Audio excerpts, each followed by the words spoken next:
Whoa. Hi. Hi. How are you? Is anyone gonna send me some? Well, there might not be anybody here yet. Okay, give me a minute. Give me a minute. I need to post everywhere actually that I'm online. So I will do that now.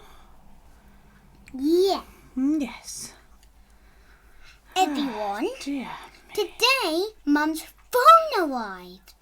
My phone arrived today. It did. The new one. Very nice it is too. And there's like the same on Mum's other thing.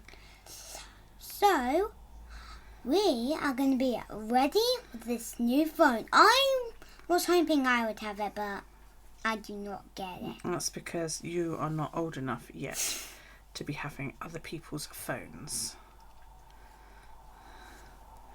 Scowl at me all you like, childling. You're a child of the weakness. Right.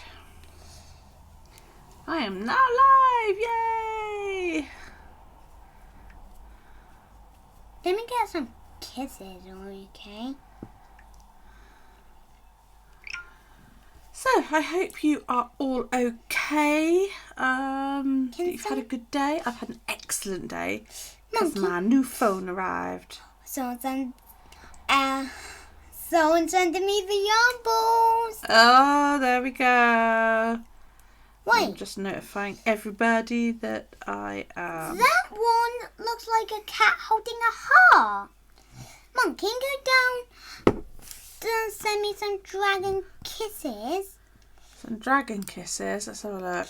And some See if we can find dragon kisses. And some like vampire ones. Vampire one? You don't want much, do you? You know? I mean, God. Look, so you can have dragons. Yeah, You want that one? Lizard! Yeah, got some lizard kisses. Lizard. Some snake kisses. Some dragon face. Dragon body. And dinosaurs. And So octopus? Have a couple of octopuses. And There you go, that's it. That's your lot. No, you didn't give me. That's your lot. Oh, I love those kisses. Oops. You give me lizards, snakes, dinosaur, dragon heads, dragon bodies, octopuses, and dinosaurs. Thank you, Mummy. That's quite alright. How are you, Dork? You alright, my love? Hi, Dork. My fucking stand's just broken. You can put it back together. I'm trying. I'm gonna help. Oh, well, I won't be using that now, will I? Hi, Dork. Right, go on, shove off then. I want to say hi to No, Elle. because Elle's not here yet. Go on, off you go. Who sent me the yarn ball? That was Dork. Thank you, Dork, for the yarn Shoo. balls. Shoo, child, shoo. Shoo, Billy Bee. So I decided to go to the shop earlier on. And just before I left, I said, oh, I need to check whether Apple Pay's on, you know. And I had to basically, like, the cards were there, but I had to enter in the security code. And, you know, it was like, yeah, that's fine. Your card is now ready for Apple Pay. So awesome. So I was chopping over to the shop earlier on to get a drink. And it just wouldn't work. And I couldn't make it work. And I was like, do you know what? I'm going to go and get my fucking card. I'll be back in a minute. While I was at home grabbing my debit card, I got a text message saying, your card is now... yay! Thanks for the subscription. I would dance, but I'm not lifting my hands that high. Saying, your cards are now ready for Apple Pay, basically. And I was like, oh. So I went back over the shop and then it worked. I was like, oh, that's all right then. Yay! 2 months! Currently on a 2-month streak. Woohoo! I don't know. Go away. Go on. Shoo. So yeah, because it just kept coming up like you need to authenticate Face ID or something. And I was like, what the fuck is going on? And I searched for it and I couldn't find it. And I was like, what's going on? This is driving me crazy. Do you know what I mean? And then I came home to get my card, and while I was at home, it went, yeah, that's it. It's all ready. I was like, oh, okay. No doubt it's going to trip me up a few times while it's still setting itself up. I got my new phone, April. It's so pretty. It's so pretty. I loves it. I do. Hi, Mary. How you feeling, sweetie? Are you good? No, that's the wrong one. I want that one. And I'm a progress bars, look. Progress bars for my knitting. They're alright, I suppose. I'll get it right in the end. I wasn't sure where to put that. We'll just put it sort of like down here. Yeah, that maybe shows up a little bit better than up there. You try saying hi when oh, okay. No, I didn't know you were here. I knew a couple of people were watching, but I didn't know you was one. Oh, that's a shame. We were here for ages, waiting for it to like catch up. You know, for it to finish installing and all that rubbish. It took a while. I was online for a couple of hours. So yeah. You were sleeping? That's alright. It was an impromptu, you know. That's a bit of a pain in the ass, isn't it?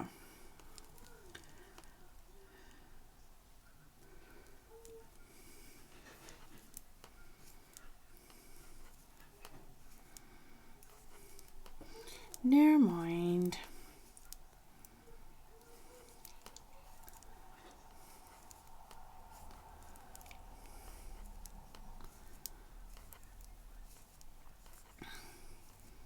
How you doing anyway? You alright? How's the headaches?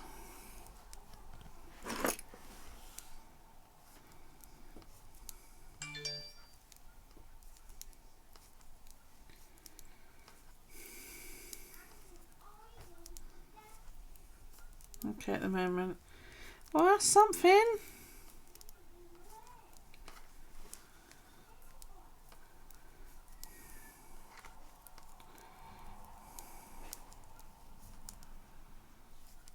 I don't know. I'm going to go for an hour and then we'll see. Because, yeah, I hurts lots. Okay. Uh-huh.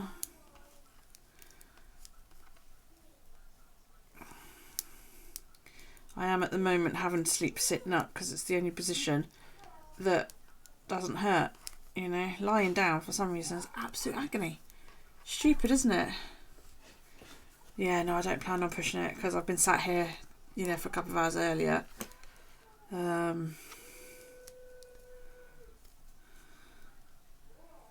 So, you know, I'm already tired. I'm so tired anyway. Oops.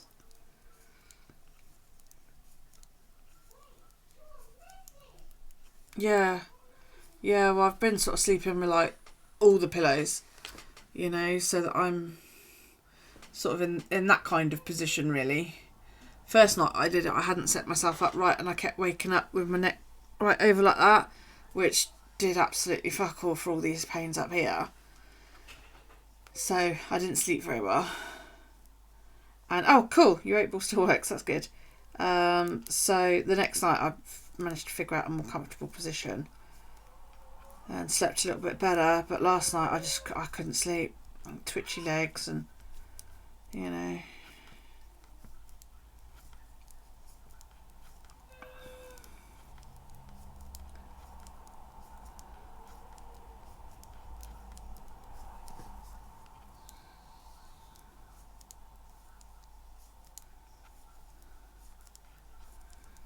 Yeah, it's horrible, isn't it?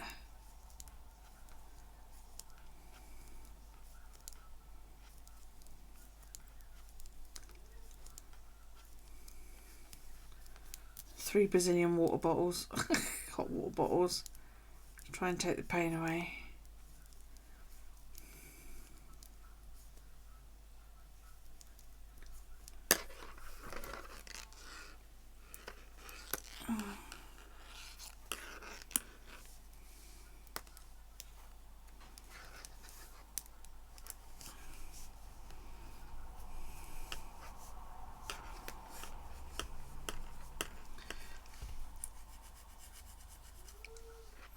How was your live, April?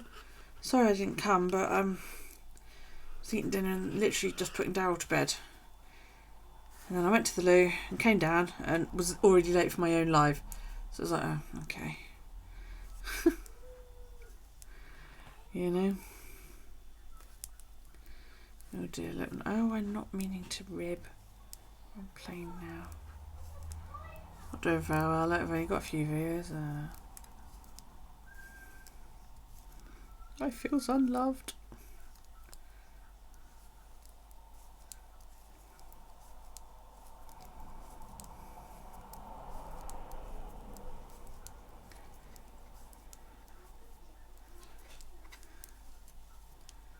You think you finally got the December inset done? Oh, cool. I'm going to take the plunge maybe Monday and cut that book up. Because it's been like, it would make such a perfect journal because it's such good size. And they're never going to get read. They're just sitting on a shelf going to waste. So I figure I might as well use them.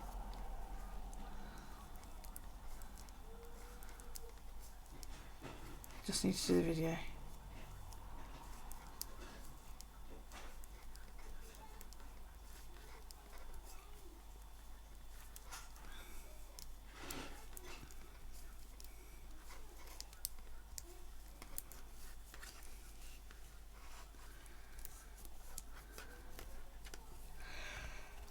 Oh dear.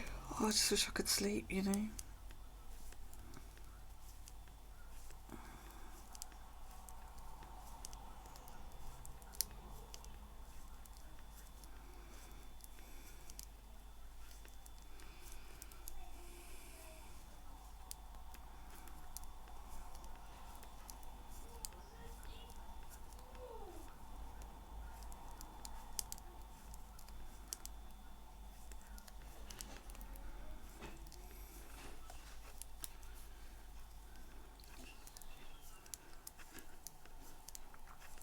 This yarn smells so nice. So sheepified. It's great.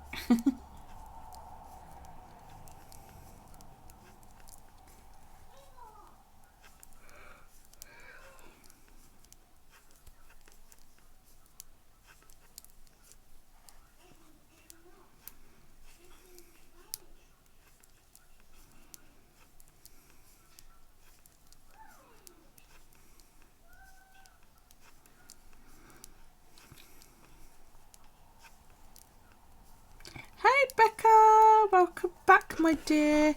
Did you nap? More importantly, did you shop?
You wish you shopped, yeah.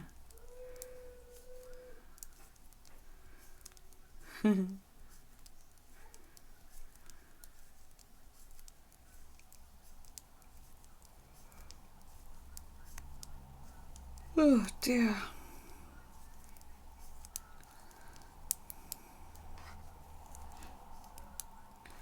I'd like a nap. I'm sure tired. Really, really tired. So I said to how am I finding it? What, the phone? It's lovely. I'm just so bummed because I wanted to go outside and take photos of the moon and the stars because apparently it's really, really good like at that. But it's grey and miserable and horrible outside at the moment. So I'm like, ugh. I talked to Amazon about the pop socket, and they basically said nothing we do about it. You have to contact PopSocket. So I was like, right, that's going to be fun, because I've already been to PopSocket's website and they don't have any means of contacting them whatsoever. So I think I'm just going to have to kiss the £7 or whatever it was I paid for them goodbye. I did text my son though, and I said I don't think I'm going to wait too long, and I'm just going to get one of those wallets. Because the way I see it, if I carry my bus pass around in it, because that's usually the one thing I think, God, I wish I had my bus pass with me when I go out if I'm having a bad pain day. The bus pass, my card. It's an emergency cash. I always try to carry like a £5 around me. So I figure they can go in it and it'd be alright then.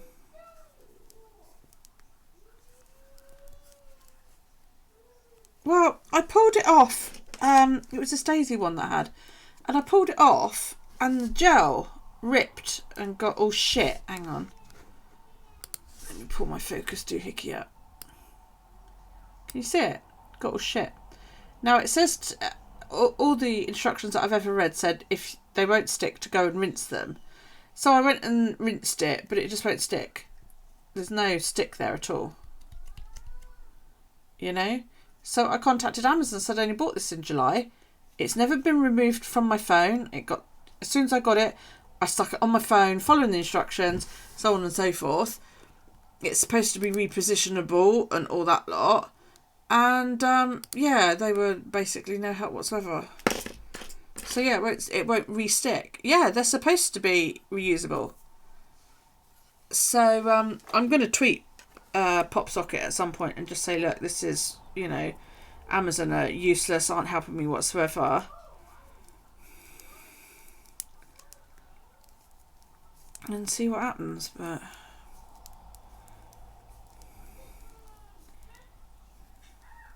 Because yeah, it's the phone is hard to use with one hand without without a pop socket on it, because it's so big.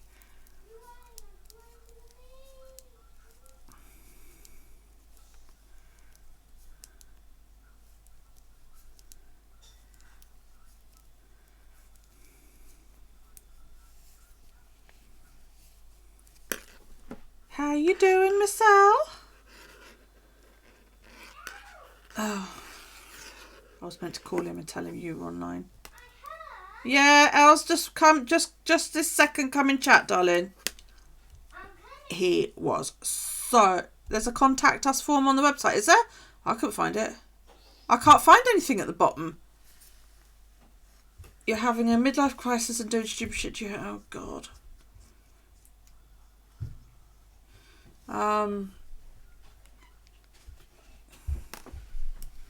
Hi, Elle. I heard that you was coming. Your ass was in trouble Thursday night. He would not leave me alone all night long. Is Elle back yet? Where is Elle? When's Elle coming? Over and over and over again. Drove me absolutely fucking batshit. I love you, Mummy. Do ya? We were all sat here going, fucking feel like chopped liver, do you know what I mean? Mum, who says hi to me? There you go, there's Elle saying hi to you. Hi, Elle. Wait, did Elle send me those yarn balls? Yes, she sent you yarn balls. Elle, I love those yarn balls that hold with the hearts. I love those ones. But the one that was yellow with the fangs, I like that one. Yeah. Don't pull my arm because you know it hurts. I was just going to give you a hug. I know, but you're a pain in the bum. Elle, Mum's new phone arrived. Start sending me King Cats, faces, and Dragon Boys. Someone sending me the yarn balls with the fangs. Someone says hi and kisses. Thank you, everyone that sends me the kisses. I like kisses. Go on. Shoo. Oh, Let go of me, please. Oh, can you send me more of those yarn ball stickers? So after some argument, he agreed that I could have. He gave me the dead sticker, the one with the little dead one on, the dead dude on it. He said I could have that one, so it's going to go in my journal. Because I was like, I want a sticker, and he was like, you can't have any stickers. And then he was like, you could have that sticker. I was like, okay. So wow, all of a sudden my content's gone. Thanks for that, Dork. I've opened that. I will look at that in a minute. Yeah, submit a request. Is that the only way to get hold of them, is it? That's ridiculous.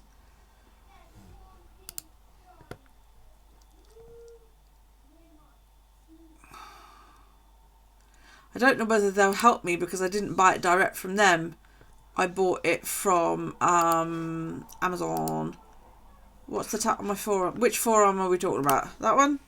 Or that one? That one? Hang on. If I turn it around the right way.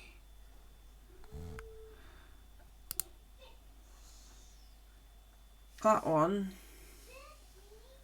says knit. You got KNIT. And then purl, PURL, there. Clever, huh? Ooh. That is my little fairy cat. That used to be my icon on everything. That one is a for fuck's sake, why am I doing it this way? That one is a butterfly with my children's names. I've not got Daryl's name on it because this is about 20 years old, but yeah. My children's names and date of births all the way around it. I found that on the internet. That's my little cat. And then my knit pearl tattoo is there.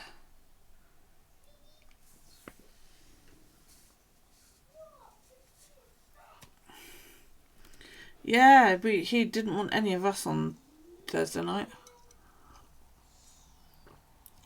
Every 20 minutes or so, he'd call in down. Is Elle there? I was like, no, she fucking isn't. Go to sleep. Yeah, I found that picture on the internet. So I took it to my tattoo. So can you do that? You went, yeah. Let's put my kids' names around it. You went, yeah, all right then. You did a total derp and forgot. Tut. Tut.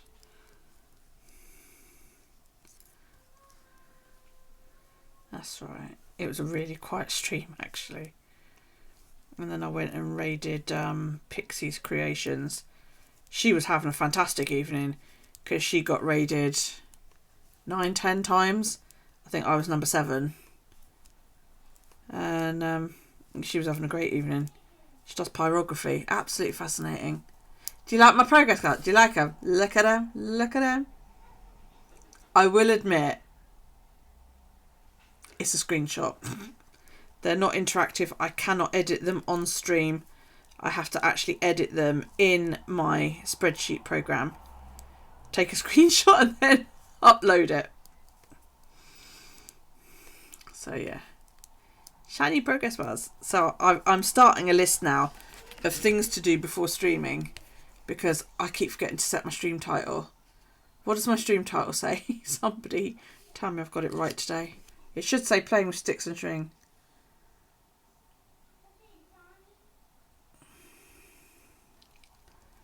And then it's edit the progress bars. Awesome, thank you. And then make sure the cameras are all in the right place and that I'm using the correct camera for the correct thing. Because when I move everything, no, it says they're repositionable. That's the whole point of a pop socket, is that it's repositionable.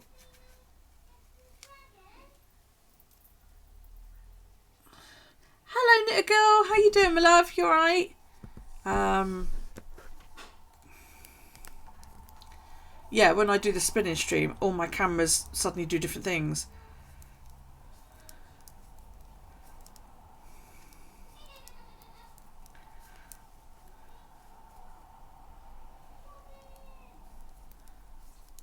I don't think I got a spare one. If I did, Christ knows where that is.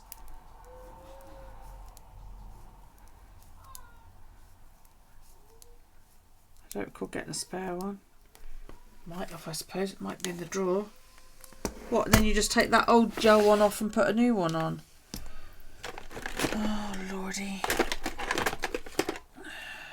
No, I've got a temporary Batman tattoo. An empty envelope. Oh, actually, there's a little bit in it.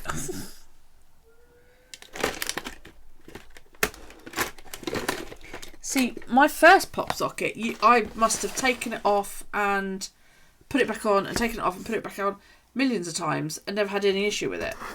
That one, I've never removed that, and yeah, I'm not too bad. I'm alive.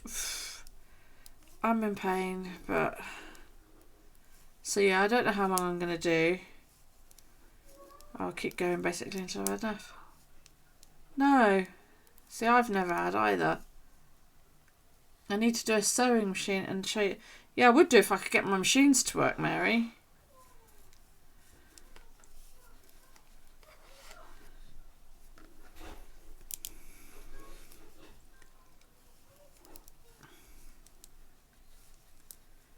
Either machine. I was so jelly. I was watching Rogue Knit earlier on, and she's got a treadle sewing machine. And I was just like, it's just like my spinning wheel, except it sews. Oh God, so do I. So do I. Thank you. Oh, that's 8:30. Daryl. Silence. It's 8:30. Okay.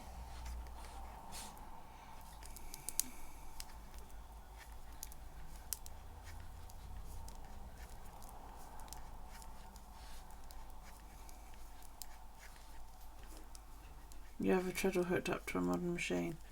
Yeah, no, she's got quite an old style. I think it's an original treadle singer machine. Really nice.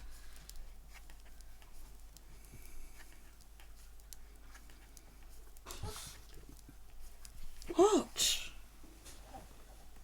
Oh, hang on, my dog's not got any food. What's that? You want some mummies?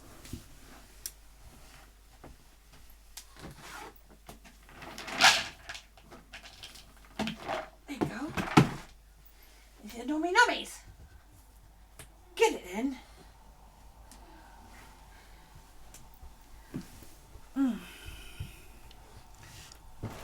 Oh. So I was thinking about a discussion we had, I think it was on Livestream the other week, about how to keep the chat moving when it's quiet. You only paid $70 for it. Boy, because you want the case of the drawers. Awesome. And then I noticed, I think it was Luna, is doing a hashtag Ask Me Anything. So I'm probably going to regret this. So hashtag Ask Me Anything. If not, there's the 100 question game I can always have a go at. So if there's anything you've always had a burning desire to know, please do go ahead and ask it. I can always say no, can't I?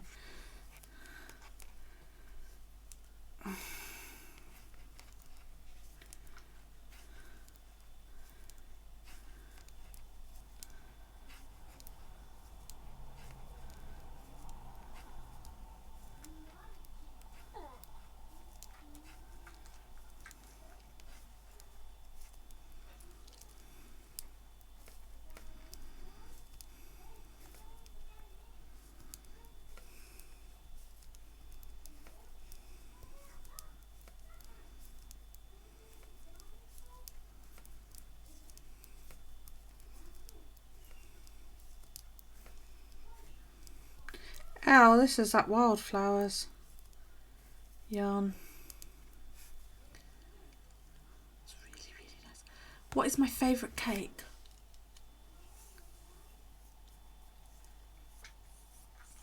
It's a very, very, very, very, very, very close tie between Victoria sandwich cake with proper cream and jam, and lemon drizzle cake with extra lemon. Because I fucking love lemon drizzle cake. But I really, really like Victoria sponge as well. I can't quite decide between the two. Depends what I've had for dinner. Because sometimes you need the lemon drizzle cake, and then sometimes you just want cream and jam, don't you? You know. Yeah. How are we all doing in the new lockdown? To be honest, Mary, the new lockdown feels no different than it did prior to the new lockdown. There's still just as much traffic on the road. All the schools are still open. It doesn't feel any different. Nothing's changed. Yeah, as the Elle says, what lockdown? We're all supposedly supposed to be in lockdown, and people are just popping to the shops, or, you know, it's my sister's birthday last week. She went out and got fucking hammered, and then had a row with my niece in her garden. And it was just like, we're on fucking lockdown, do you know what I mean?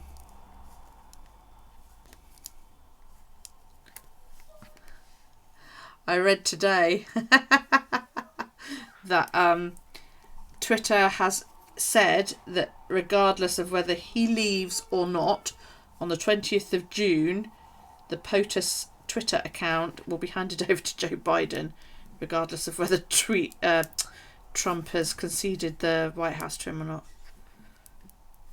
What a prat. I think everyone is ignoring it. Yeah. It's annoying, though, that everyone's ignoring it, you know. I'm not ignoring it. I don't go out. I'd love to go out. I go out when I need to. If I need to go to shops, we go out. And I go down the road to see my mum a couple of times a week. Sometimes less than that. Yes, 20th of January, I believe it was. Isn't that supposed to be handover day or something?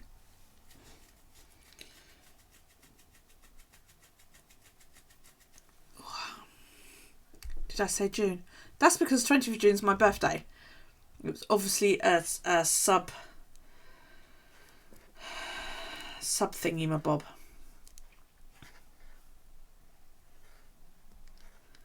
Did I really say June? Oh dear me.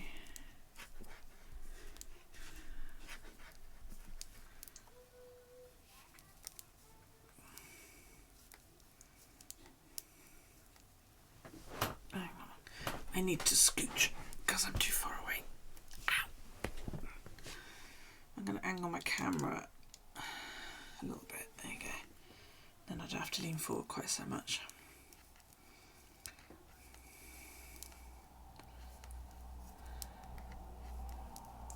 So,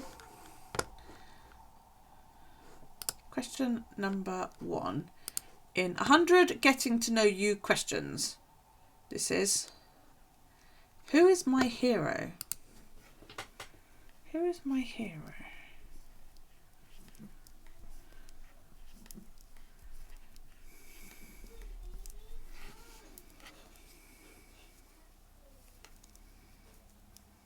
I don't know that I've got any one particular hero.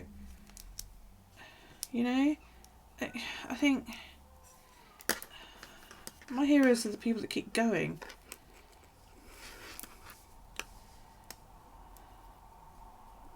No matter what. Are you reading the same questions I am? Yeah, my heroes are the people that keep going no matter what. I don't think there's any one person that I think, oh yeah, they're a hero. Unless they're like a fireman or, you know. I think those kind of people that keep getting up and getting dressed every day and, you know, brushing their hair and managing to live life. I think you're a hero, Mary. I really do. Everything that you've been through, I think it's amazing. I think Maggie, Stuart's mum, I think she's a hero. She lost her husband and a child within 6 months. You know what that feels like. I think it's amazing that you kept going. I don't know how you did it, and I hope to God I never have to find out. Hi Rita! But yeah, people like you, everyday people that keep going when the world is utter shit. Yeah, nurses, doctors, firemen, the police, the armed forces, the people that have to stand up and make a fucking difference. But it's not just them, you know, they obviously have some kind of calling if you believe in that kind of thing. And I'm not talking about like a priestly calling, you know, because, you know, I don't believe in that. But there's something that makes those people choose to do what it is that they do. Yes, it is a need. Yeah, you do. You get up and you keep going, don't you? But it's amazing that you do. And it's amazing that you're so cheerful as well. And I think you're brilliant. I really do. So there you go. That's my hero. Everybody's a hero. In their own way, everybody has had to face difficulty. You know. My kids are my heroes. My eldest is autistic and he still keeps going every day. My second son's had open heart surgery and, you know, there's other things going on and he's still going every single day. Callie's dealt with a lot of mental health issues in her short life so far. And there's been times when she's had enough, but she's still going. She's happily married and happily pregnant, although she's like nauseous and feels sick and whatever else. Hello, Fayonnaise, what a fabulous name. Welcome to my channel. I am making socks.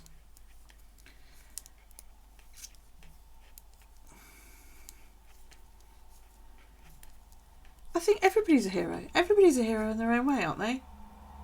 So, hey Andy.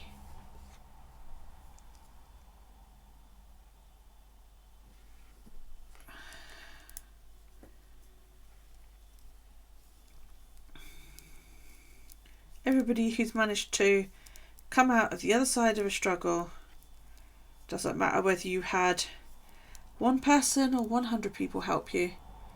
Is he? Yeah, my eldest is high functioning. Doesn't matter whether you were helped by one person or whether you were helped by 100 people. You know, you survived it. What's that meme say? You have survived 100% of your worst days. So, yeah. Yeah. But that's a choice, isn't it? That's a choice to be a shit. If there's one place I could go on holiday right now, where would it be?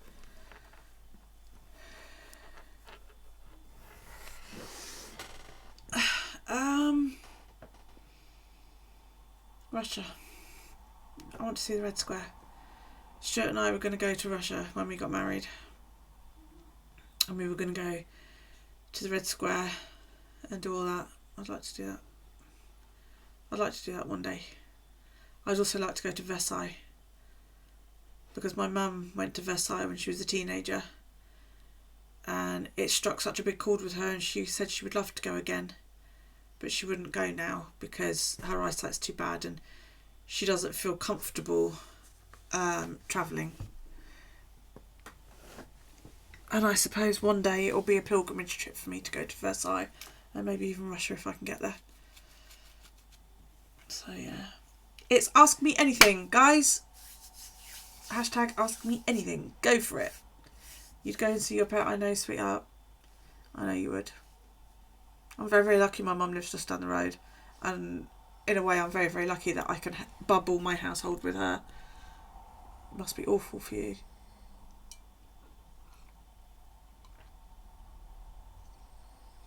So yes, hashtag Ask Me Anything. I should have put that in my Twitter title, shouldn't I? Can I add it? Oh.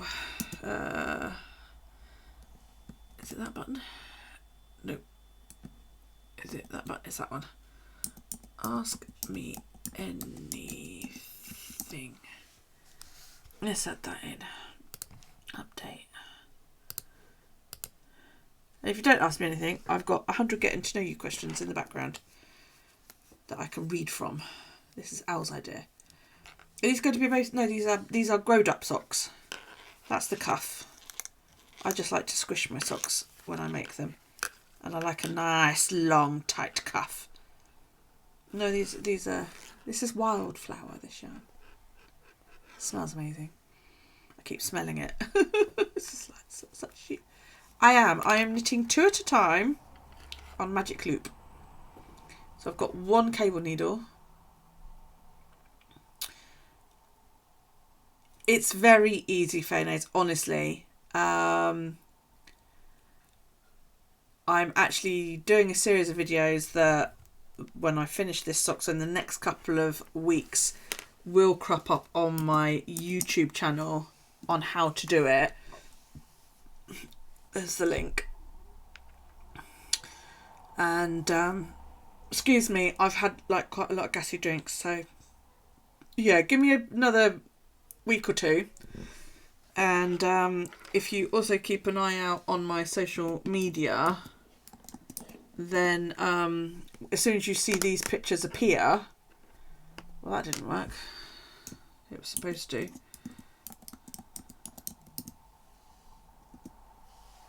As soon as you see a picture of these socks appear, then the YouTube video won't be too far behind. Yes, I am.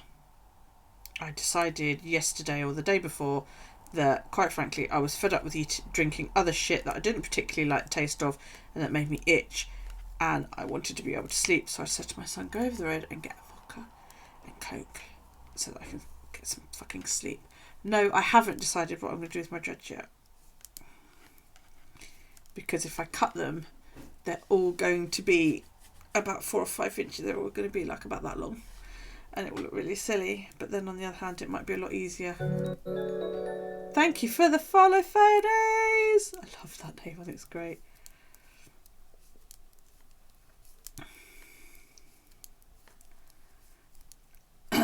But I went a month without, so I know that I can. And I won't have any more after tonight.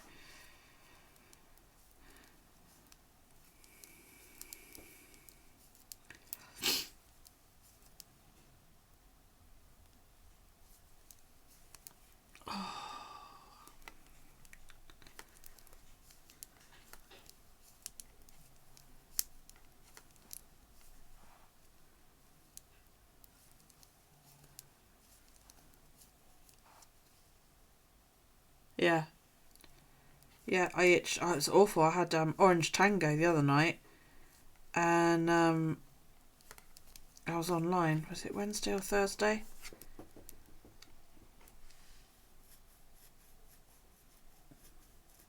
It's either Wednesday or Thursday, I know. Because I was online. And when I went off, God, I itched so badly. And I said to Matthew, I was like, fucking, you know, I'm not drinking that again. Not only did it not really taste very good, but it's made me itch. It's possible it could be caffeine and citrus, in which case I'm fucked.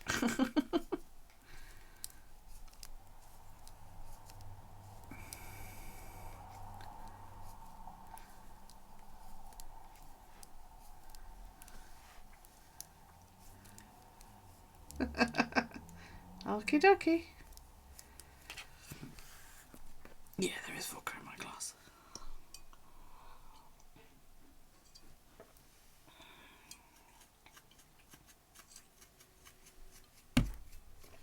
Do I like grape? I've tried the grape Fanta as well. I just have to quit drinking.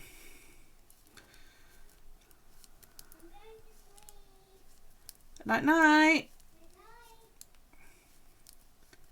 Love you. Just drink neat vodka. A shot. Yeah. And have what happened the other night happen. 5 of you redeemed vodka all in one go and I'd have to drink 5 shots.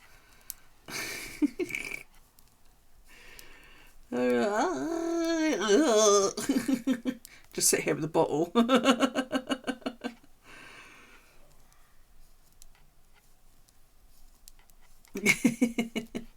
No, you weren't. I think Galena redeemed about 3.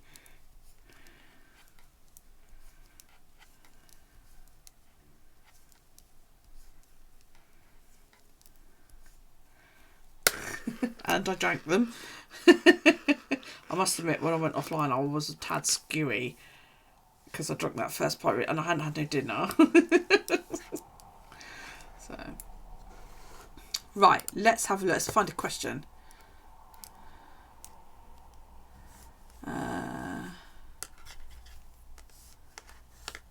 Let's go through them in order. If I could live anywhere, where would it be? Not here. Sounds awful, doesn't it? And I don't mean here as in the house, I mean here as in the island. For those that don't know and are new to my channel, Faye knows and that, I live on the Isle of Wight in the UK. That is a teeny tiny island at the bottom of the UK map. It is 14 by 27 miles. It's tiny and the ferries are extortionate. There is no bridge. The only way off is by ferry. And they've got us over a barrel with the ferry prices, which I think is shit. I can't go anywhere unless I'm willing to pay the prices of the ferry.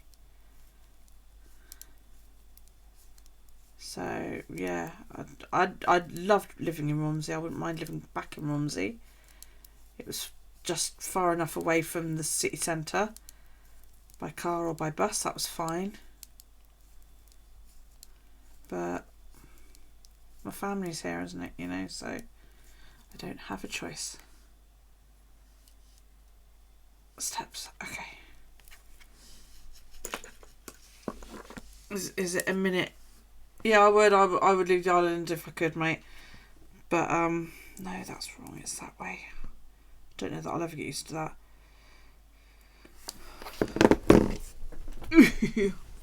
I am at 92, 93 steps. Where's the stuff? Oh, it's there.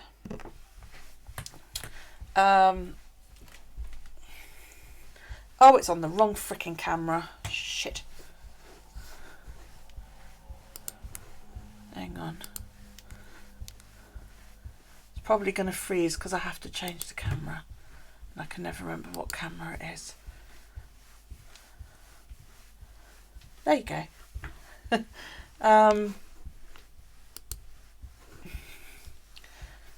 No, it's just finding something to drink with it, Dork.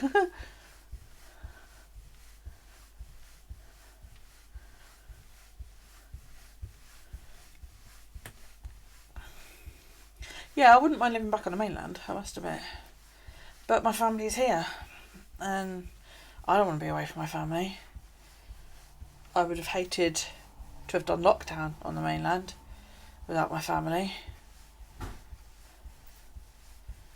So that was really fast. I did about 100 steps. Are you going to redeem it again or can I sit down?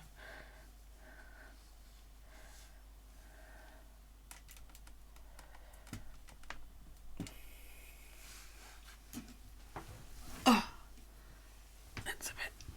Sit down, okay. Let's have a look. What else? What's my biggest fear? My biggest fear. I can't stretch. Pardon? Spiders. No, that's just a silly, isn't it? My biggest fear.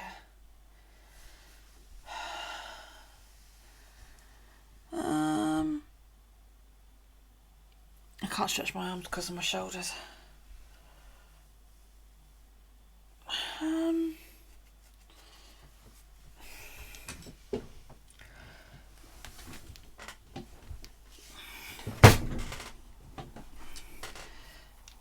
Being without everybody, I think. Yeah, I think that's it. Being without my family. which is why I won't leave now, because I don't want to be on my own without them.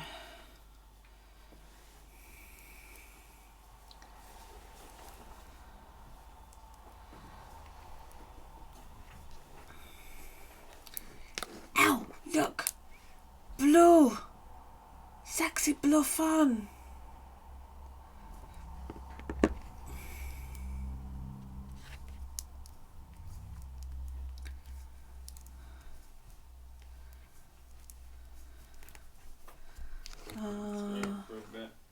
You are going out? Oh. No, not out. Just around the road, pretty much. Oh, right, okay. We're looking a bit. Okay. Tell Nan, if you see Nan, I'm expecting a call in the morning regarding the room. And don't panic, we've been in your room. I ain't been in my room. Okay. You gotta go do more stupid shit to your hair. I can't wait for photos of this. Okay. Are you coming back? Don't leave me! Don't leave me! What is my favourite family vacation? I'm assuming that's one that I've already taken, or is this one that I, would love to take? If it's one that I've already taken, it was one back in, I think it was 2005, and my mother's friend Mary, myself, my 4 kids, my sister and her 2 kids went on holiday to Florida, and we hired a villa in Clear Creek Circle, and we did 2 weeks in Florida, and it was amazing, absolutely amazing. Really, really good holiday, family holiday of a lifetime. I've been very lucky that I've had what I class as 2 holidays of a lifetime. The other one was when I was 15, and my parents, my sister and I hired an RV and spent a month touring California, and that was amazing too.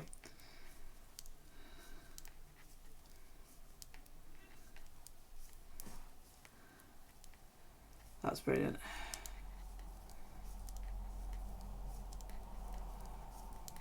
And I want to make like a giant photo album from all the photos that we took when we went to California, because I've got all the photos, and like put them all in the photo album. And I'd like to actually make 2 so that my sister can have one. Not at the moment, she doesn't know. My mother... Have you heard me talk about the big house, Rita? The big house is like down the road and around the corner. And it's the house that my children grew up in. It's a big 5-bedroom, old-style house, with big tall ceilings, massive rooms and all that lot. And I rent rooms out of that house. And it just so happens that at the moment, I rent rooms to my children. And my mum. My mum also lives there. I don't rent to her. So she has a room there, and all my children have a room there as well. So, yeah, they all live down there. Me and Daryl live here. Matthew's staying with me at the moment. Hopefully, he'll be going back home again soon. It's just there's stuff going on that I can't discuss about that. So, she will eventually... Shouldn't have nodded like that, that hurt. She will eventually come and live up here. She has COPD and AMD, and her eye, she's almost blind, but down there's a really long gap between the front door and the back door, and she's got a room downstairs about halfway along the hallway. So she comes out of her hallway, she walks up to the front door, and then she turns around and she walks all the way down to the back of the house, into the conservatory, and back out into her room. And she does that a few times a day. And she tries to do 1,000 steps every day. She's counted how many steps it is up and down the hallway. And then a couple of times she'll go up and down the stairs as well. I don't have a long hallway like that. My hallway is about 15 foot long, and that's it. If she comes and lives with me, she loses the ability to move about. And like she has said, if I stop exercising, I'm going to lose my mobility completely. She needs a wheelchair when we go out and about because she can't stand for very long. So she tries to stay mobile by walking up and down the hallways down the road and going up and down the stairs a couple of times a day. So, and I think it's brilliant that she wants to do that. And like she said, provided nobody does anything stupid like leave something in the middle of the hallway, there's no reason why she can't stay where she is. Her room is set out exactly how she likes it. She knows where everything is. The kitchen is right next door. And then several years ago in the conservatory, because the house is sort of shaped like that, and we had a conservatory built on the back, and just off the conservatory is a downstairs loo with a shower. So my mum doesn't need to go upstairs unless she wants to. But, you know, when the time comes that she needs care, you know, when she can't live on her own any longer, she'll come and live up here with me so that I can look after her. I have a spare room, so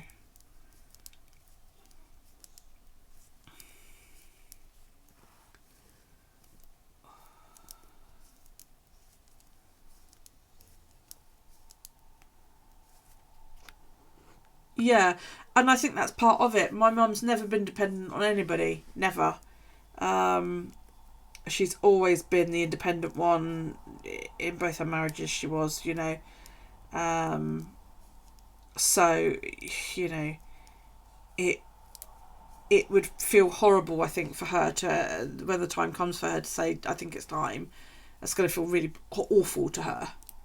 So, you know, this way she still gets the illusion that she's living on her own. She knows the kids are all, like, you know, within earshot. So, and I go down the road a couple times a week to check on her. I speak to her nearly every day via FaceTime.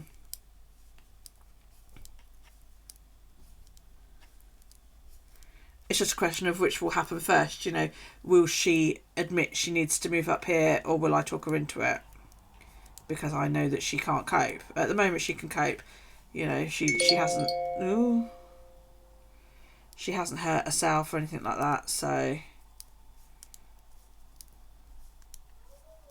The only issue is that because her skin is quite like papery type, she bruises really, really easily. A lot of that's to do with the medication she's on. And I said to her the other day, I was like, you haven't had a fall, have you? She was like, no. I said, would you tell me if you had a fall? She was like, yes. I was like, you better do. She was like, as long as you don't cart me up the road the minute I have my first fall. I was like, no, I won't. But if I know that you are falling, then we can put measures into place. Like I can get her a panic button that she can wear around her neck and stuff like that, you know. Because I am literally like, oh God, no, she's not far. I mean, I can, if she called me now, I'd be there in less than 5 minutes. And that is with the, right guys, got to go, put my knitting down, grab Daryl, put a coat on, put your shoes on and get us down the road. It is literally the end of my road. That's where she lives. You know, I can stand in my garden and if I shout loud enough, she'd hear me. Well, she wouldn't, she's deaf supposed, but you know what I mean. So, I was once here at home and I could hear this noise and it was an alarm. And I was like, somebody's alarm going off.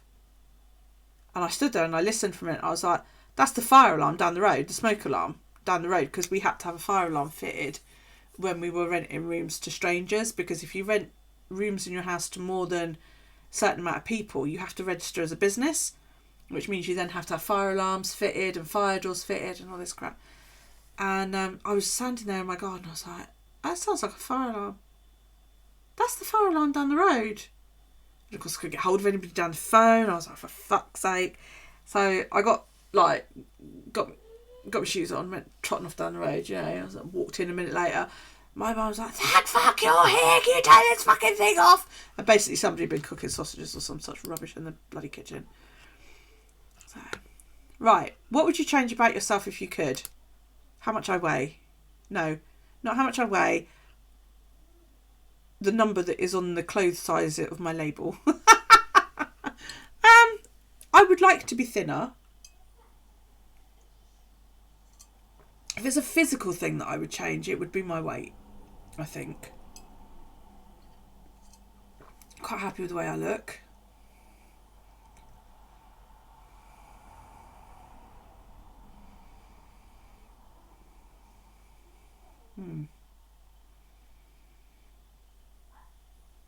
Would I change anything mentally about me? No.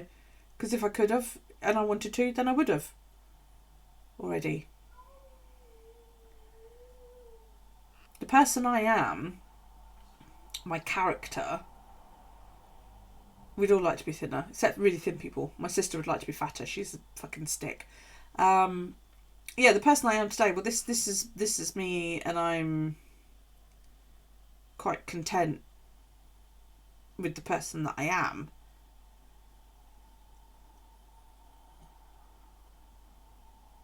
I would like to be not quite so forgetful. Because I am, well, you've seen that yourselves. I've said things and then completely forgotten 2 seconds later. And that's quite concerning at how forgetful I am, yeah. Because I will, well, I did it with Mary the other night, didn't I? When I was talking about, like, Thursday is the pre-order day for the phone, blah, blah, blah, blah, blah. And 2 sentences later, I completely forgot we were talking about that, and I was talking about something else. And that is literally how my brain works. It's just, I'm forgetful. If I don't write it down, that's it. It's not a thing. So, yeah. Did I always have my hair this way? What, dreads? My hair has been dreaded on and off for the last 10 years. Before that, I had very thick, very unruly hair. And I hated it because it would never do all these gorgeous styles you see these girls have, you know. And I would try and I would do all these things with it, and I just couldn't. It just wouldn't work. And I never even used to like dreadlocks, do you know what I mean? And then, I don't know what it was, 10 odd years ago, I just suddenly thought, yeah, let's look into dreadlocks. I can't even remember why. So I started looking into it, and Alex and I looked into it quite heavily because he's got long hair, and at the time my hair was halfway down my back, and you know, I researched it all properly about the proper ways to do it and the proper ways not to do it, and I dreaded my hair about 10 years ago, and I love it. I love the fact that I can either, maintain it and have it look, you know, quite nice and neat, or I can say bollocks and not touch it for a few days and not sleep with anything on my hair and have this nice fine halo of hair. And I'm finding that I'm gravitating more to bollocks at the moment, and I just can't be bothered to fuss with it. But I love dreadlocks. They're a very individual thing. That sounds really, really dumb, because a dreadlock is a dreadlock is a dreadlock, right? But they're not. A lot of dread wearers consider dreadlocks a spiritual journey. It's usually quite a big reason as to why someone gets dreadlocks. I got mine shortly after Stuart and I broke up the first time, and I think that was what made me do it. And then I actually cut my dreads after Stuart died, and I think it was all connected. It's only something now when I look back on it that I can sort of see, you know, because even my doctor, when I went to my doctor last year and said, you know, I'm not coping, and I was in a really, really bad place, he said to me, this isn't you, you've cut your hair off, you know, you've cut all your dreads off, and, you know, he's like, he said, this is not you, I don't recognise this woman sitting in front of me. And he said it wasn't just the hair, it was who I was, and he was right. And Mikey said it as well when I got them back. She sent me a message and she went, yeah, you know, and a lot of people said, yeah, you're you again when I have my dreads back. So yeah, I've had them now on and off for about 10 years. I've only cut them twice. Once was just after Daryl was born, about 8 or 9 months after Daryl was born, because I suffered chronic postpartum hair loss, and I went bald all here. I had these big patches of bald, and my dreads went from being this thick to hanging on by, like, you know, a quarter of the size, and I was terrified they were all going to fall out. And it just seemed to make more sense for the health of my hair to cut them. I lasted a month. I cut them all, and then I spent the night crying that I'd cut all my dreads off. I was gutted. And I said, I'm going to get them done. And I went to a girl on the island, and there aren't any locticians here. That's somebody who deals with dreadlocks. And I went to this girl who saw what I said in a group, and she said, I'll do your hair for you if you want. She said, I'll put extensions in and all that lot. And I went to her, and I took my own hair, actually, and she put them in. And I wasn't happy right from day one. I always said with my first set that if I was ever going to redo them, that I would have them done properly. i.e. I would have my hair sectioned evenly, instead, because my first set I just went wild with it. I just stopped brushing my hair and let them do their own thing. And she didn't do an even division on my head, and I was a bit bummed about it, but I sort of stuck with it up until this set. And this set I was without dreads for about 7 or 8 months, I think it was, and I had this set done in February. And I've messed with this set. I mean, when I had this set done, they were all this colour, and they were only about this long. And then when I was rooting around in my calyx unit, I found my old dreads. So the dark ones, this is actually my hair. This is from when I cut my dreads 6 years ago. And all I did then was I took a load of the back dreads out and stuck them on the end of these ones, and then stuck these ones back on my natural hair. So yeah, this is all my hair. It's just, except the grey. The grey's extensions. But this is all mine. So yeah. But you can see where they don't match, because that grey tuft there, that is my hair now. This is what colour my hair used to be. But yeah, I mean, I love the individuality of it. I've got beads and all sorts of stuff. I've got Daryl's hair in mine. This is Daryl's hair. You know? And I've got one that's got his amber teething bracelet. There you go. That's Daryl's hair as well. And that little bit there is his amber bracelet that's supposed to help with teething. So yeah, I've got beads in here that people bought me 10 years ago, and I love it. I love it. I love the fun you can have with dreads, and it's still quite a versatile hairstyle. I can put my hair up in a bun. I can put my hair up in a ponytail. I can leave them down. I can do like half and half and all of that lot. What opportunity do I most wish I had taken that I didn't? I really, really wish that 15 years ago we had tried a little harder. Because if we had tried a little harder, Stuart and I would have been married and quite possibly have had children together, and he wouldn't be dead now. Because he went off the rails when we split up and got into quite a lot of bad shit, and I believe that was what ultimately killed him.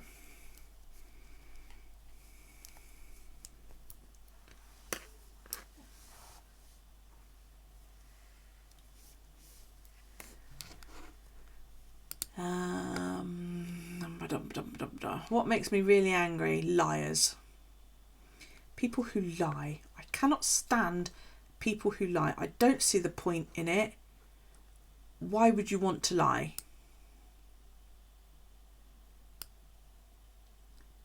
What do you mean I can't link it to myself? What, the opportunity? Well, then it's not an opportunity if I can't link it to me. Can you give me an example of what you mean then? The blame. I don't. It's not my fault. He chose to do the things that he did after we broke up. He experimented with A-class. I don't blame me at all. I blame his first wife. And I always will. And she knows I do. And if I ever see her again, I'll go down for murder. Quite happily. When did I have my first tattoo and what was it?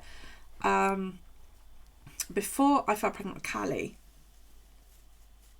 2 months before, I had a miscarriage at 10 weeks.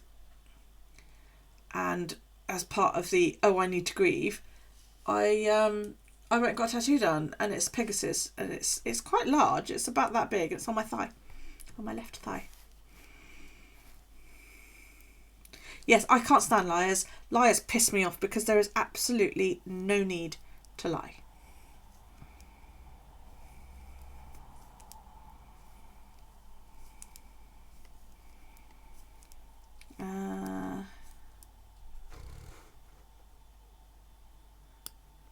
What motivates you to work hard?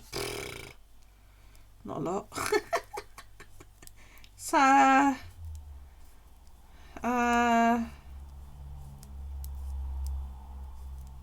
money.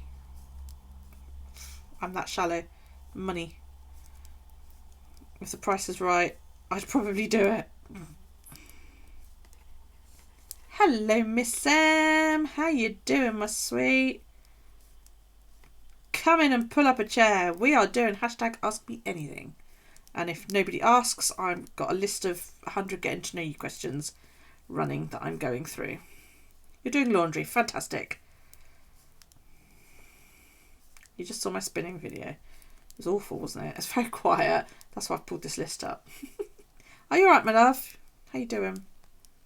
Oh, and something else as well. If anybody wants a Christmas card from me this year, because I'm feeling all generous and, you know, it's been a shit year and I think everybody could do with a smile, then please do drop me your address. You can, if you scroll down, I believe my link tree is down there. If not, feel free to message me through Twitter or Instagram or Facebook. I am Puddy Tapper on all of those things. I need your address though, because I'm sorry, but I'm not going to go searching for your addresses in one of my old bullet journals because I tidied up. I've got your address, so you're all right. I'll go and buy some cards and do everybody. Right, what are we at? Yeah, Miss M says the same. What is my favourite thing about my career? I don't have a career, not really. I'm a mum. I'm a full-time mum. What's my favourite thing about that? The wonderful people I've made. I'm a vlogger. Yeah, not really. It's not a career. I don't make anything out of it.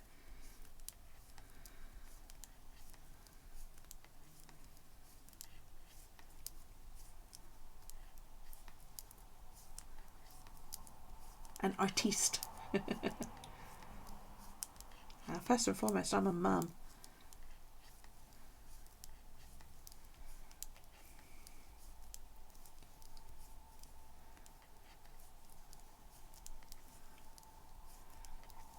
No, I suppose not. I don't make money from raising children.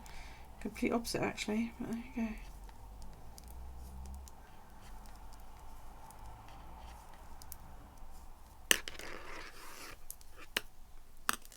Oh, dear me.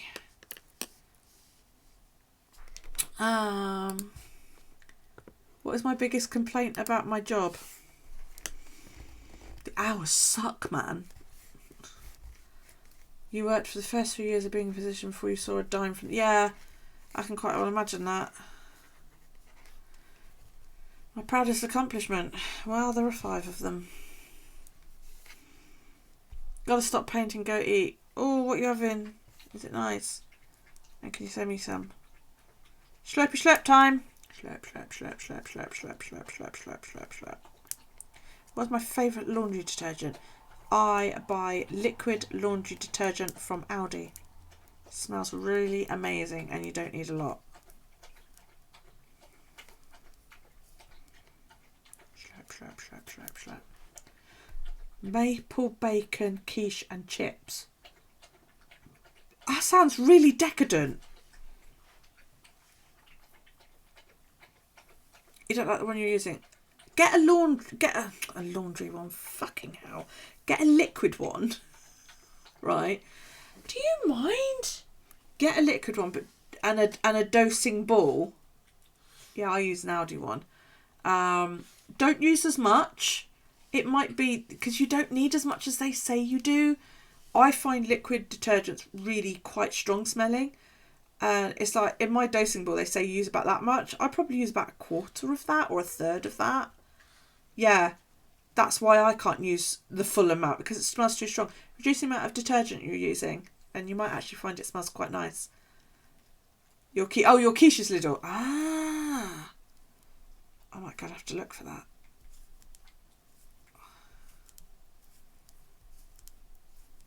You guys have Aldi out there, don't you? You could put some hand soap fragrance in, but I don't know what it would do to your machine. You do. Hang on, I'll go and get my one. I'm a bit slow, so... Here you are.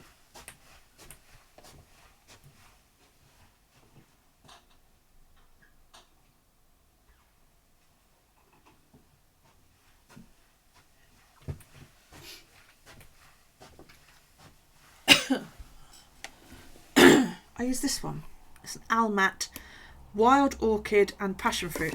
The dosing ball, I will admit, I nicked this off of the top of a laundry detergent bottle in a supermarket, a large grocery store, and I've had it ever since. And I probably put, well, it's in 25ml doses, and I put less than 25 mils in. You know, I probably put 10 to 15 mil in here, put it in the drum with my clothes, and just leave it to go. And it's actually really, really nice. It's not too strong, and it's a super concentrated one as well. This has lasted me fucking ages. I've probably been using this for a good 6 months or so, and I've still got a little bit left. I did buy last time I was in there because they were doing those laundry balls, you know, that look like the little wooden balls that you put in. I'm going to give those a try. They're only like 5-6 quid, so yeah, that might be why it smells a bit rank, mate, because it's crap. Yeah, but this was like $2.99, $3.99. It's not expensive. I love the smell of passion fruit, so it's really, really nice. Right, I'm going to BRB so I can hobble upstairs and visit little girl's room.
Right,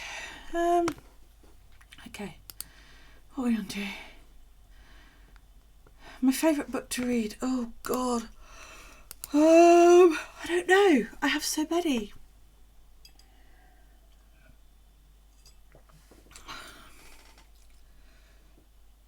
I love reading the Perm books by Anne McCaffrey. It's got dragons in it, it's going to be good, isn't it? So yeah, I like reading those. I've got probably 3 favourite authors. Anne McCaffrey's one of them, maybe 4. Mercedes Lackey is another one. She writes myth and magic type books as well. She's actually done a couple of collaborations with Anne McCaffrey. Robin Hobb is another favourite author. If you like fantasy, I recommend those 3 especially. Does that mean I'm not allowed to show it?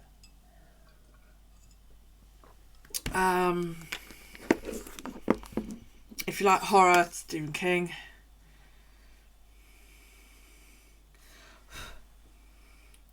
Hang on a second. Where did you send it? Ooh. Oh! I see what you're doing there. How long is that going to take? Yeah, I can't have a favourite book. I've got a favourite whole series. So, what makes me laugh the most?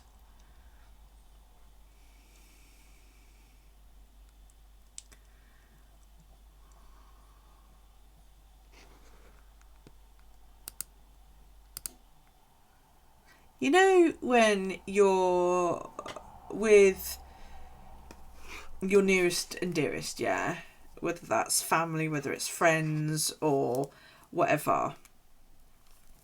and you're all totally relaxed and you're all chatting, and it's just it's fun, and it gets a little bit silly, and do you know what I mean?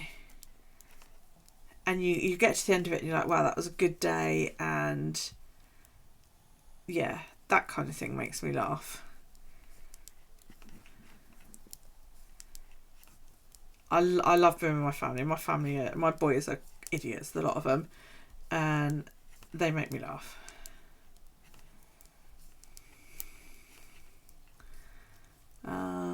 What was the last movie I went to? And what did I think? The last movie I went to the cinema, or the theatre as you guys call it, whatever it is you call it. The last movie I went to see, I didn't sit in my own home and see, I'm pretty sure it was the last Star Wars.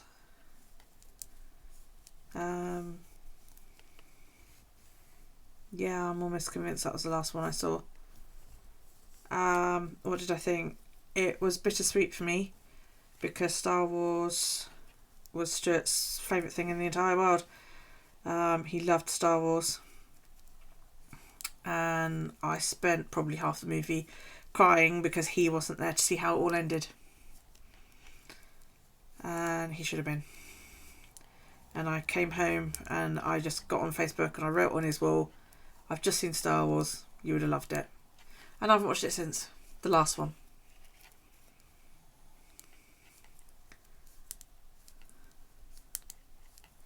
Not any of the spin-offs, the last the last of the 9. Yeah. That was the last one I went to see. I don't enjoy going to cinema very much. I always find the air conditioning is crazy. I remember once I went to see The Day After Tomorrow, I think it was. Is that the one I'm thinking of? With John Cusack and Jake Gyllenhaal, and it's, the world freezes over, and I was in there and the aircon was on full blast right above my head, and I'm sitting there in June in my fucking coat watching this film. Froze my ass off watching a film about ice under aircon that was set to Arctic. Yeah, right. It was an immersive experience. But I don't enjoy going. I find it uncomfortable to sit there. I don't particularly enjoy being in a dark room with, 100 odd strangers.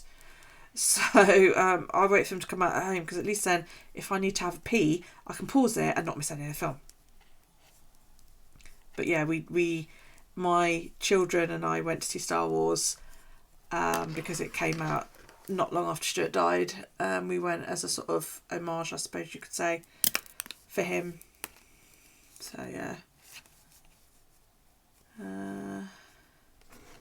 What did I want to be when I was small?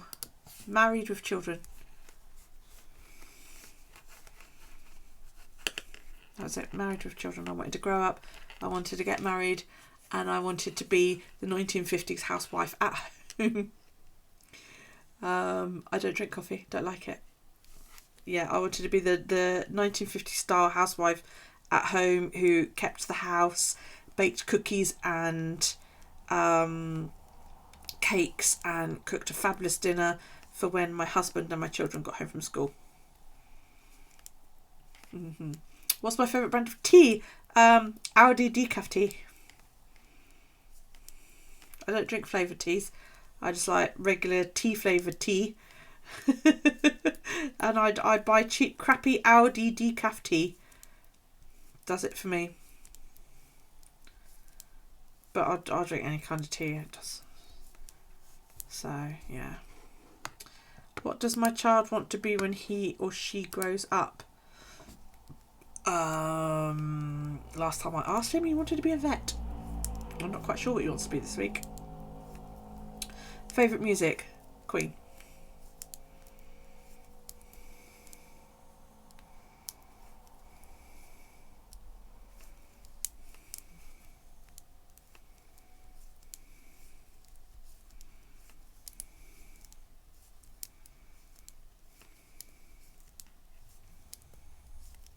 Favourite colour? Purple. Dark royal purple, kind of purple that looks really good if it was crushed velvet. That kind of purple. You're writing all this down. Why?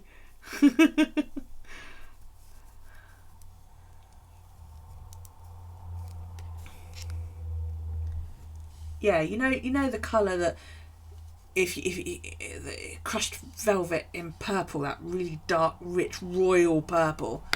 Yeah, that's. If I could choose to be anything for a day, what would it be? Rich. Rich. If you're rich, you could do anything. It seems. I would be rich so that I could pay off all my mum's debts, all my debts, do up my house, do up their house, do up my sister's flat, buy a new car for myself, a new, Alex wants to learn to ride a motorbike. I would get Callie and Rob a house for them and their babies, a new car for them. If you've got money, you can do anything. Better use a fountain pen. Oh dear. Which fountain pen would you like me to use, Miss M?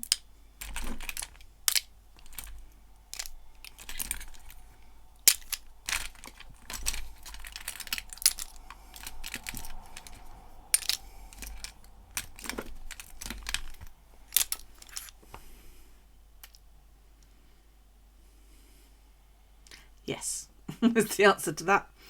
Those are all fountain pens.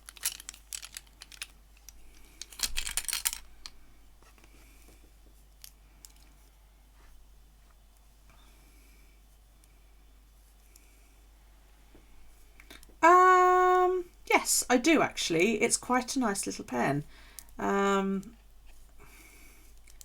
It writes very nice and it feels nice in your hand. It doesn't feel cheap and plasticky. This one, yeah. It doesn't feel cheap and plasticky. It feels quite metallic-y. The nib is nice. It's got purple ink in it at the moment. It needs a clean. Writes nicely. Yeah, I'd recommend one.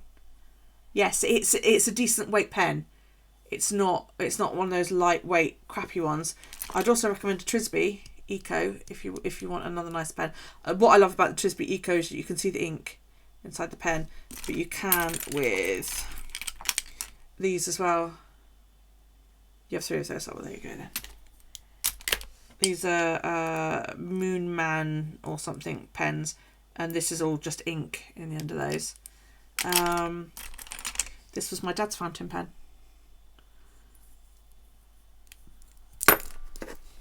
That's the ones, yeah.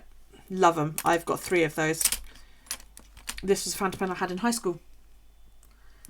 Don't know what it is. It's got no brand on it. Oh, hang on, what's that say?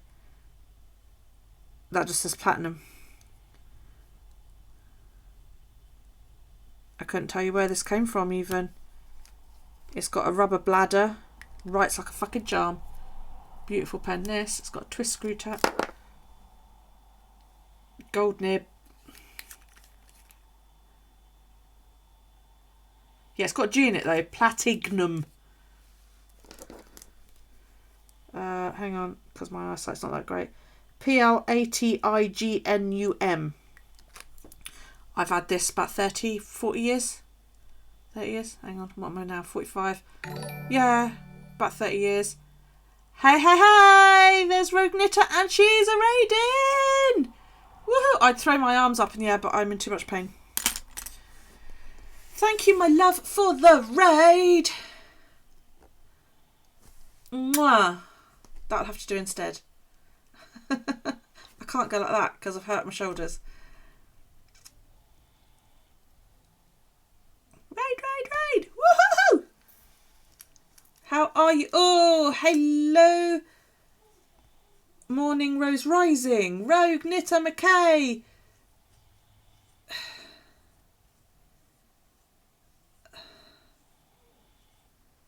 Is that the... There's too many E's there. Ernie. I'm just going to call you Ernie. Hello, Knots on Stitches. Hurting myself is bad. I woke up like it. Wednesday morning? Thursday morning? Yeah, woke up in absolute agony, and hot water bottles have been my favourite since then. Welcome, welcome, welcome. I am Puddy Tapper. This is my channel. I play with sticks and string. I spin. I bullet journal. Yeah, do you like it? It's nice, isn't it? And today we are doing hashtag Ask Me Anything. And if you don't ask me anything, I've got a whole list of questions over there that I'm reading off of. So I'm up to 17. Favourite sweet, as in a dessert?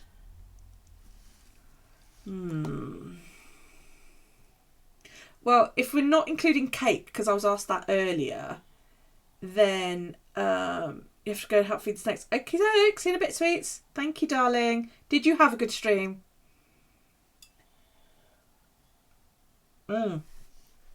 Wildflower. This is Wildflower yarn from West Yorkshire Spinners. Yeah, my favourite cake is it's a toss-up between Victoria Sponge and lemon drizzle cake. If it's something that you have like with, you put together a bunch of quilt blocks and then have snake visits. Awesome. I did pop in earlier, but I didn't say hi because I had 60 billion things on the go. But I saw you sewing away and I'm just so jelly of the machine. It's beautiful. If it's something that you would have like maybe custard with, then it would be chocolate sponge pudding with chocolate sauce. You know the ones I mean, where they come in like the tubs, and when you turn them upside down, they look like little huts, and you pull the tub, and they're full of chocolate sauce as well, and then you pour hot custard all over it. Bertha, that was the name of her, wasn't it? Yeah, I love chocolate sponge pudding and custard.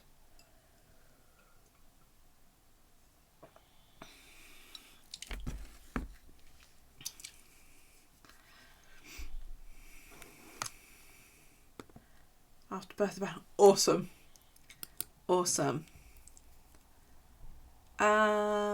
What is my favourite game or sport to watch and play? I do not play sports. Do I look like somebody who plays sports? I'm far too fluffy for the sports. I'm in far too much fucking pain. But my favourite sport to watch is wrestling. I have been a wrestling fan for as long as I can remember. WWE Survivor Series is on tomorrow night, and it is the 30th anniversary of The Undertaker's first appearance, and it is his goodbye show, and I'm going to be a fucking mess. Yes, I am going to cry while watching WWE wrestling because I am a die-hard Undertaker fan, and those of you who have been with me throughout, oh crikey, that's heavy, throughout my junk journal journey know that I'm a die-hard Undertaker fan, because there's a fucking picture in here somewhere. Because I was so upset when he decided he was going to leave. It's in here. There it is. There you go. There's my Undertaker.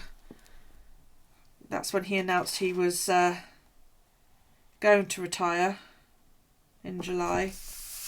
And he's going to be apparently making an appearance tomorrow night. And I'm very, very, very, very excited.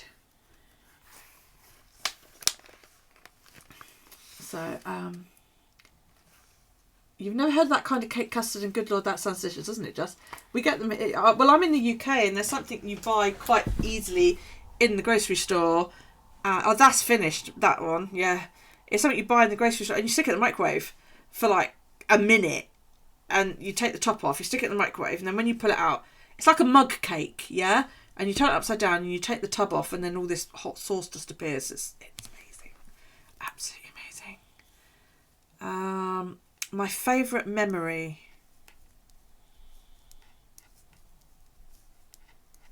When I was little, my dad was in the army. And I lived out in Germany because he was posted out there. And he lived on camp, and my mum and I lived in army quarters. And during this, and we, all the families around were army families. I was a military kid, you know. We were all military brats. We all went to military school. We were friends because we, you know. Cries an American. Oh, I'm sorry.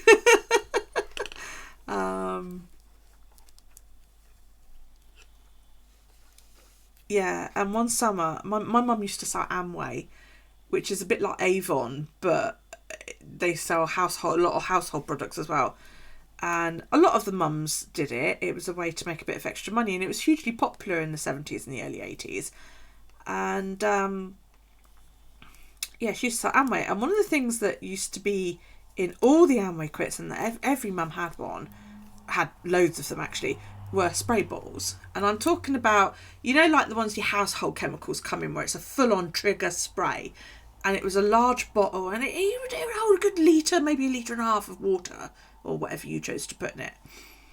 And one summer, my dad was home on leave, and we stayed in Germany. We didn't come here to visit my grandparents, which we used to do if my dad was off for any amount of time. And my dad was on leave, and he said, I don't even know how it started. I just remember that my dad grabbed my mum's 2 Amway spray bottles and filled them up with water, and this massive community water fight broke out. And there was me and my dad and my best friends who lived in the block of flats opposite us. They were army kids too, and their dad was home as well. And there was a girl and 2 brothers, Cassie, Lee and Danny. There you go. Isn't that funny? I remember their names. Can't remember the dad's name. And then in the flats next to us, in the block, because it was four blocks. This was our block, and Lee, Danny, and Cassie lived in this block. And then in this block here lived Jimmy Senior and Jimmy Junior, or Big Jimmy and Little Jimmy as we called them. And then in between their flat there was a sand pit and a little play park there. Then there was a road behind the flats there, and then over the shop there. Thanks for the follow, Isabel. Welcome to my channel. There was the little corner shop, and we spent the day running in and out, because basically during the summer we all just opened our front doors and the kids went in and out of whichever flat you please. You're hungry, you just went and said to somebody, I'm hungry, and they fed you, you know. And it's like, oh, I'm looking for so and so. Oh, well, last time I saw him he was at such and such flat, you know. And you just went from flat to flat. It was great, and that's how it was. It was the late 70s, early 80s, you know. And this mass water fight broke out, and there was the dads and the kids, and we all had these Amway water bottles running in and out of everybody's flat, fucking spraying each other, and it was amazing. I must have been 6, 7, 6, because we moved back here when I was 8.5, and I lived on the mainland in England for a little while. So yeah, probably about 6 years old. It was brilliant. It was absolutely amazing. My journal's getting chunky. Am I going to make another? Yes, I'm going to have a go at making a proper junk journal with a cover and everything for next year. So you're in Texas, but that is gorgeous.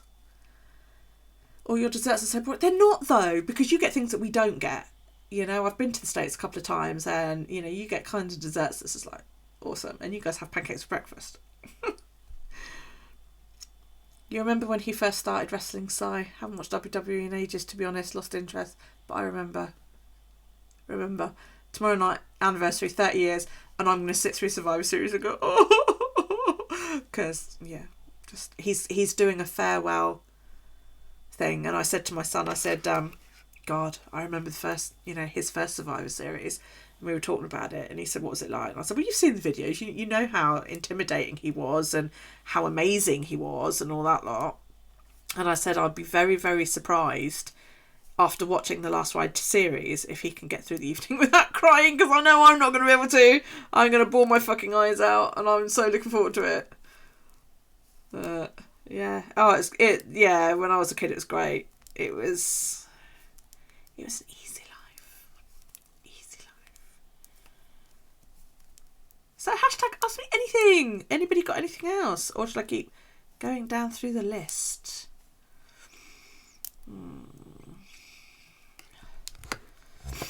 Next question on the list is, would you rather ride a bike, ride a horse, or drive a car?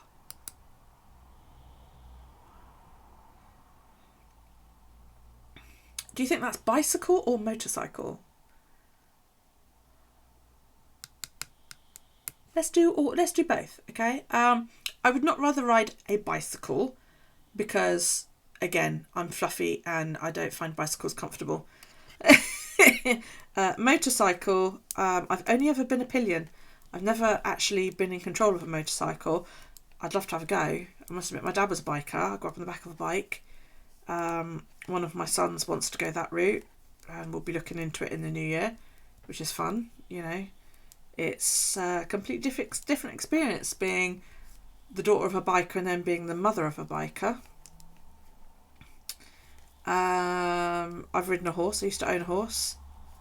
I don't think I would want... I think it would be drive a car, because people on the roads now are complete and total twats. And I wouldn't want to risk myself, or somebody recently said that somebody drove past her and he was so close, their wing mirror clipped her stirrup.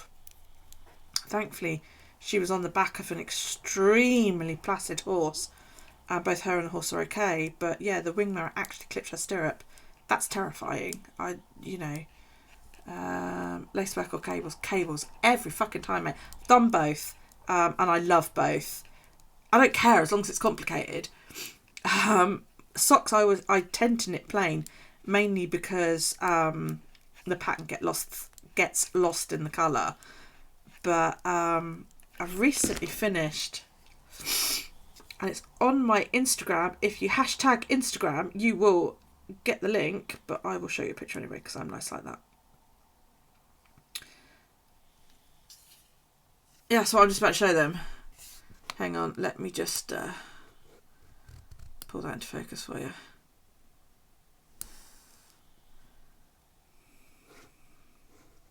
I just finished this. Not hashtag Instagram. Exclamation mark Instagram. That takes to my Instagram. But yeah, I just finished that a couple of days ago, and I loved it. It was so freaking fun. I really, really enjoyed. Yeah, I put it on Discord, yeah. Really, really enjoyed making that. It was awesome. You made pancakes this morning. Savoury pancakes with potatoes, ham and a bit. So that just sounds amazing. Absolutely amazing. I love when people savoury up what is traditionally a sweet dessert. But I love savoury muffins, like cheese muffins and things like that. And I need to make them because they're just delicious and I would eat lots. Have I ever met the royal family? I have met the Queen. I've met Prince Philip. That's about it, I think.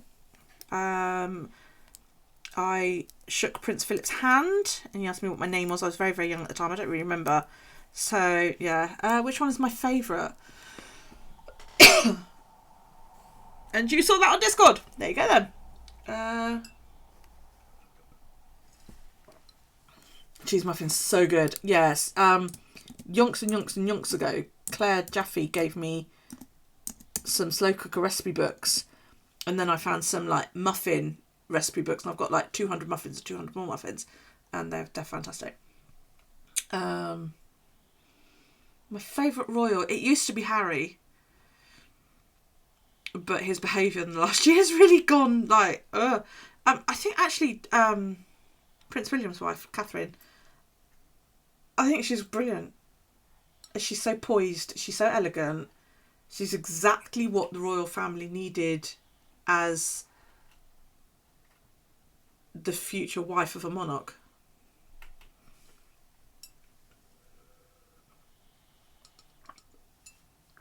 That went down quite quick. Did I get them all? Or have I missed any questions? Breakfast in Texas is basically a ton of pastries, sugary cereals, other carbs, pork products. But they keep you going all day though, don't they? That's the kind of breakfast that tends to keep you going loads and loads and loads until about 3 p.m. and then you're suddenly starving. Let's see. Blah, blah, blah, blah, blah. What would I sing at karaoke night? Jolene. I love Jolene. I love Dolly Parton. I think she's got a fantastic voice. She makes me laugh. I've never known such a down-to-earth woman as Dolly Parton. And I love the song Jolene. Yeah. I don't eat breakfast very often. I don't like to eat first thing in the morning.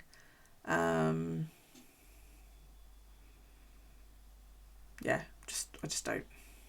Dolly is great. She is great. Yeah, I love Jolene. Loved it for years and years and years and years and years. What 2 radio stations do I listen to in the car most? I don't. My radio is broken. When I do, it's either, this will mean absolutely nothing to you guys because you guys are mostly in America, it's either Wave 105 or Sam FM. Which would I rather do? Wash dishes, mow the lawn, clean the bathroom, or vacuum the house? Dishes. Because when I wash the dishes, I'm then inclined to actually wipe down the kitchen and keep the kitchen tidy.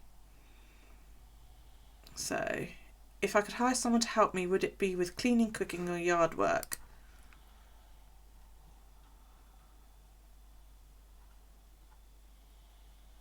Cleaning. I only need to mow my lawn sort of every couple of weeks in the summer. That's easy. Housework needs to be done every day. Playboy want her to do a spread for her 69th birthday. She should go for it. She's fucking gorgeous. I know a lot of it is, you know. Thank you. Oh my god. Mythosaurus Rex was that? I need to get Stream Element to put that in chat so that I can actually take my time to read it. I know some of her isn't quite real, you know. But hell, if I'd look that good at 29, let alone 69, I'd go for it. Absolutely. It's time for more vodka, so I will BRB.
Oh, I drank all the vodka. There's no vodka left. Why did you do such a horrible Because I bought the fucking vodka, so I'm going to drink it.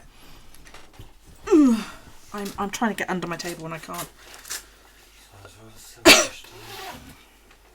My vodka, I'll drink it all if I want to. It's my son.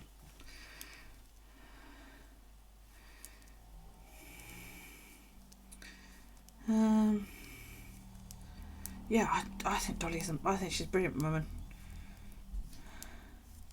When we went to Florida, sort of 12, 13 years ago, we went to the Dixie Stampede. Hello, sweetheart. Oh yeah, okay, I've just poured one.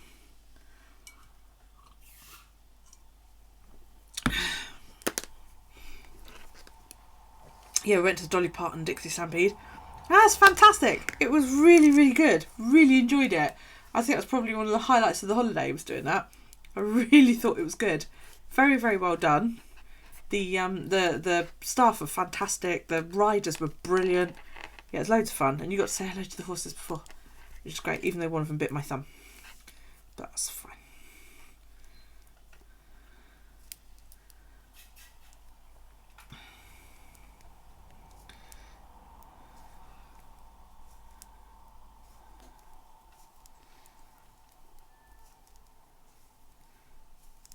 Right.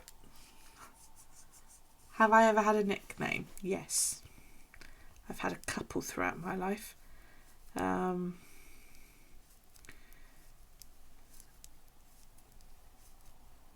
Stuart used to call me Smanff. S-M-A-N-F-F. Smanff. My dad called me Pudding. Or Pud for short.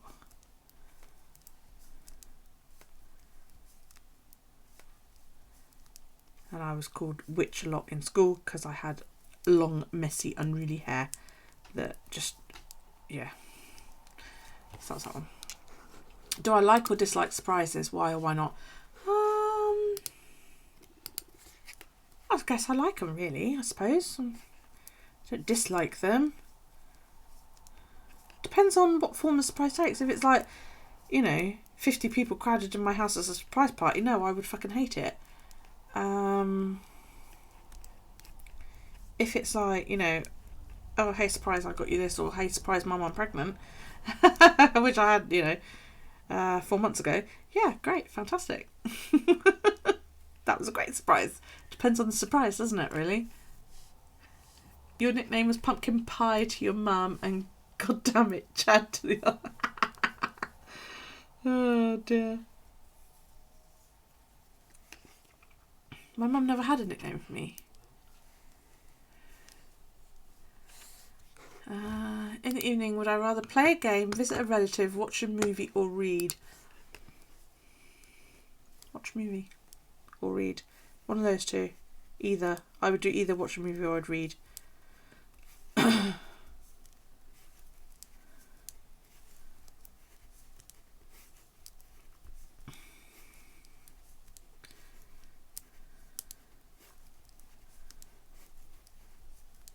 Really depends on what's going on in the household.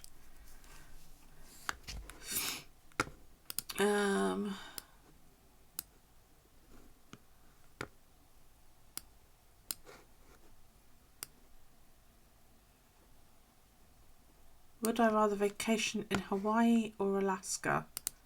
I've no idea. I don't know that much about either of them. Is it Hawaii cold and Alaska? Hawaii's hot and Alaska cold. Is that about right?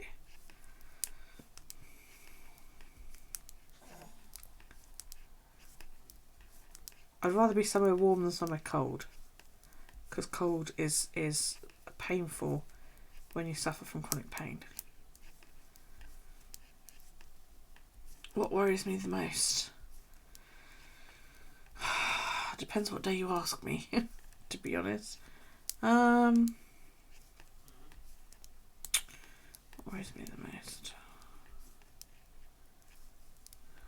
I won't see Daryl grow up because I'm an older mum. That my children won't look after each other after I'm gone. Things like that. Well, I'd prefer to be hot than I would cold. So, you know, probably Hawaii.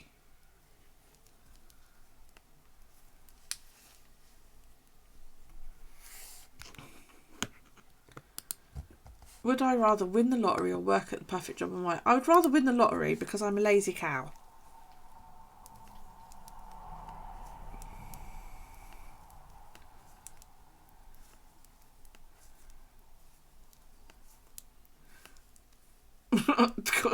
That's you know, that's it. I'm a lazy cow. If I could get away with not working, then I would. I don't work anyway because of the pain that I'm in. But yeah, if it came down to it, I would like to win, as long as it's a substantial amount. I hope we're talking like, you know, millions here. I would invest some of it. I would buy property. Property is the way to go.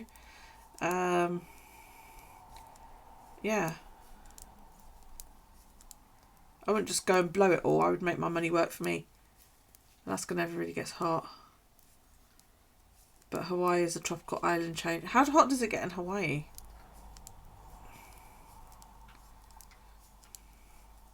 I mean, is Alaska cold?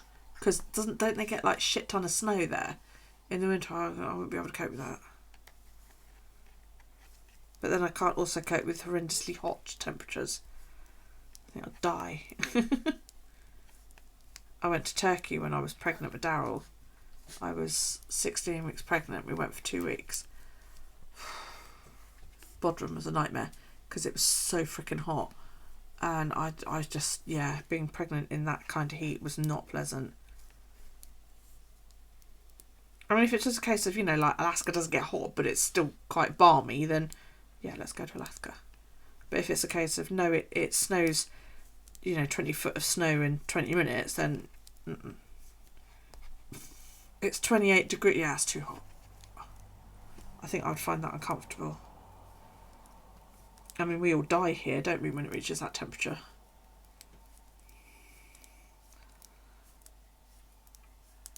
And we all complain about how fucking hot it is, and oh my god, it's so hot, can't wait for the autumn. And then autumn comes, it's like, man, what happened to the sun? Oh, make your fucking mind up.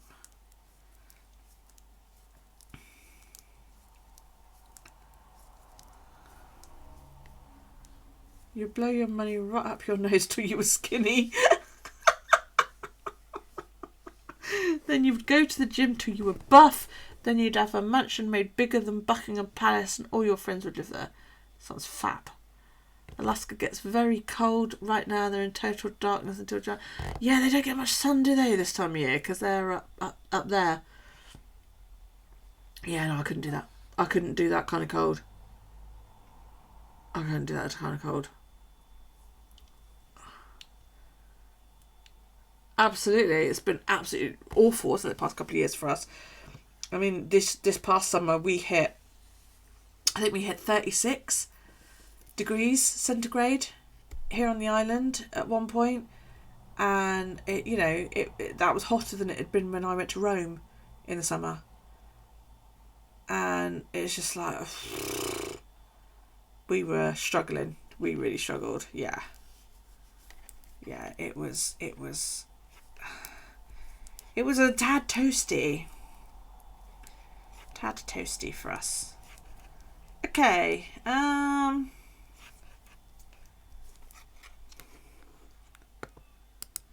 if money was no object, what would I do all day? If money was no object.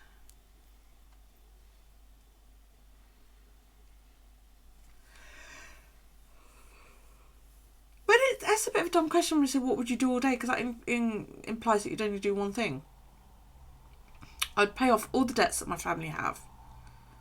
I would buy my daughter and her husband a house for them and their babies. I would do up my house. I would do up my mum's house. I would do up my sister's house. I would buy my son a motorcycle and pay for him to have lessons. I would buy myself a nice car that's going to last me for the next, or until, they push through this electric car business that they're all rabbiting on about. Or I just say fuck it and buy a Tesla now. I would have liposuction and a tummy tuck. I would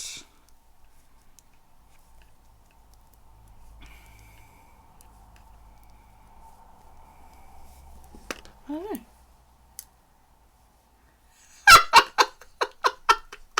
She would too. Dork would so do that. And she'd pay him extra if he let her lick it.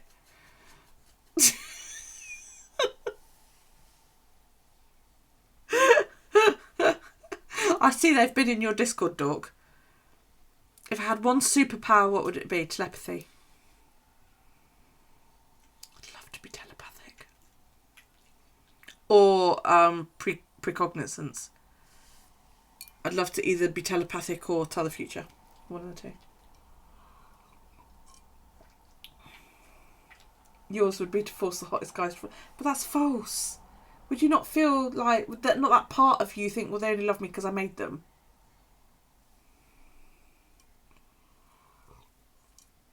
Oh, you're in good company then, Doc, aren't you? Yes, but it would be a forced thing though, wouldn't it? I'd love to be able to tell the future. The amount of times you'd want either flight or pyrokinesis. Now, I've seen Firestarter. I don't want to go there. Yeah, I would like to fly, I think. But no, to be either hear what people are thinking or to know what's going to happen. Either of those would be really, really cool. I mean, when you get that deja vu and you're like, this has happened before. I love that feeling. Absolutely love it. I think it's brilliant. Have you seen Dr. Dolittle? Which one? Eddie Murphy?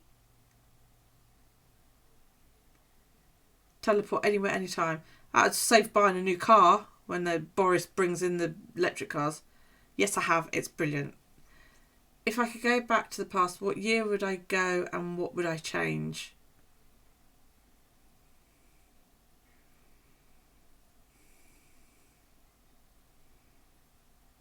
Just teleport into my boyfriend's house, straight into the bed, naked. If I could go back to the past, I would go back to...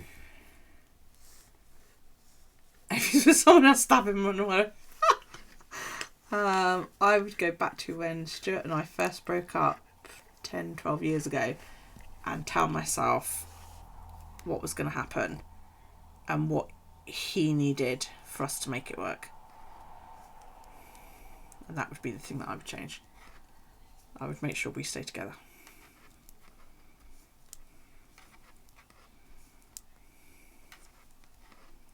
You go back to when you're tell yourself to wear a bra more. If it's any consolation, dog, it won't make the slightest bit of difference. They all head south eventually. Oh, hey, how are you?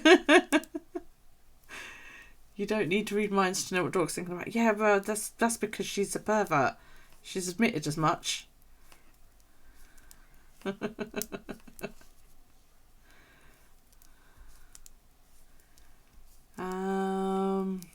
What are my hobbies? Well, I knit, I spin, I read.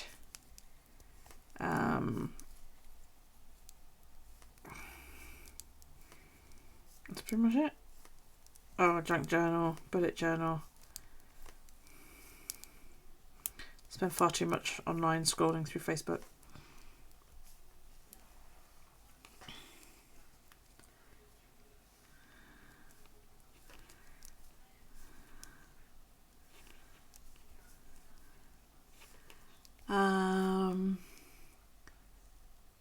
How would my friends describe me?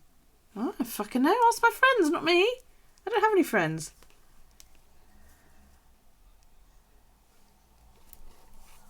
He means you, dog. Did you post a picture, or is she just demanding to know? I know. Na, na, na, na, na.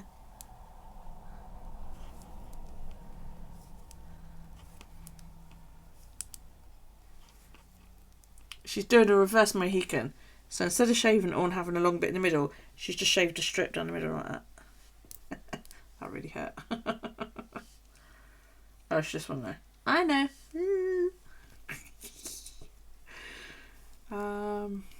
So come on, how would my friends describe me? Barmy, I think, is probably the best one.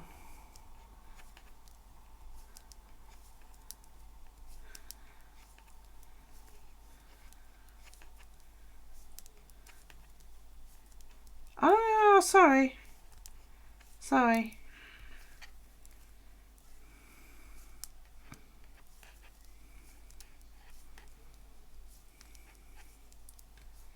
Welcome back, April. What's the best gift I have been given? Oh, no, you could be really corny, couldn't you? Say the gift of life from my mum.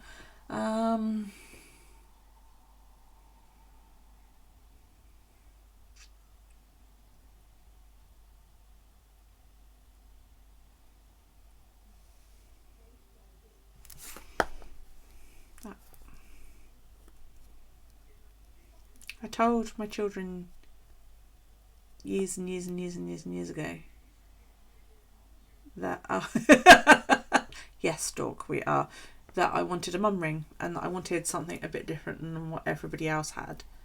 And Matthew told my mum. Matthew's my second son. And I said I'd seen this in a shop. I just loved the way mum was written. And I've always been a single mum. And hello, Pixie's Creations, welcome, nice to see you. And I really, really enjoyed this. I thought it was lovely. I just loved the way it was written. Thank you for the follow, my darling. And Matt bugged my mother until she bought it for me one Mother's Day to give, so the kids could give it to me. So yeah, I think that's probably the best gift I've ever been given. That and my engagement ring. So I'm good, sweets. I'm good. Did you get the wolf key fob finish that you were doing the other day? I saw you were on earlier, but I couldn't get on.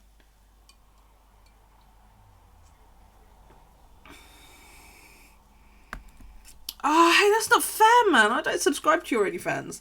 I can't afford to. I've just bought a new phone.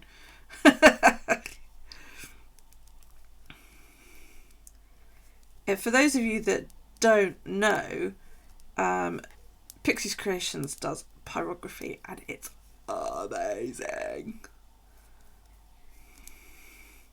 Something I've always wanted to have a go at.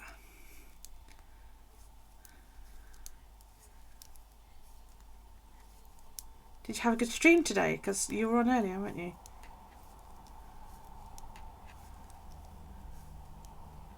I don't want to see your own fan. I do, because I would just look at you in a whole new... Actually, I would probably look at you and go, yeah. Elle has OnlyFans, those of you that want to see what Elle looks like in certain situations. I don't know what the fuck she posts on there because I'm innocent and, you know, no good at that. Oh, I missed a couple of questions. If I could only eat one meal for the rest of my life, what would it be? Full English breakfast.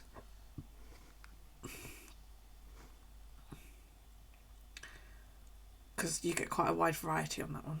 That's cheating, isn't it? Yeah. Who is my favourite author? Oh, God, I really don't know.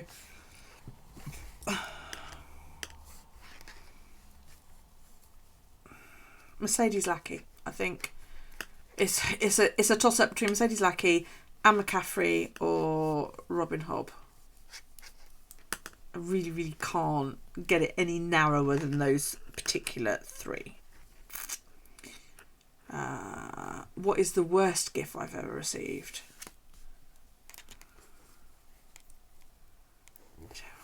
I don't know.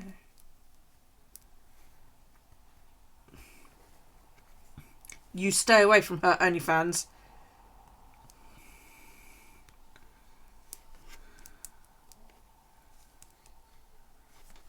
In fact, I don't even want to know that you know what OnlyFans is.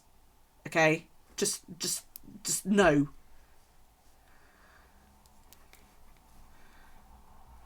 No, because that just. Pff.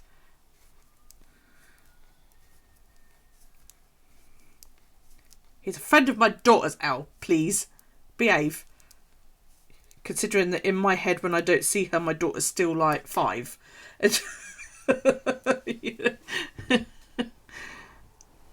Ow! Shoulder. Slutty hoe. Well, yeah, but aside from necessities, what is one thing I could not go a day without?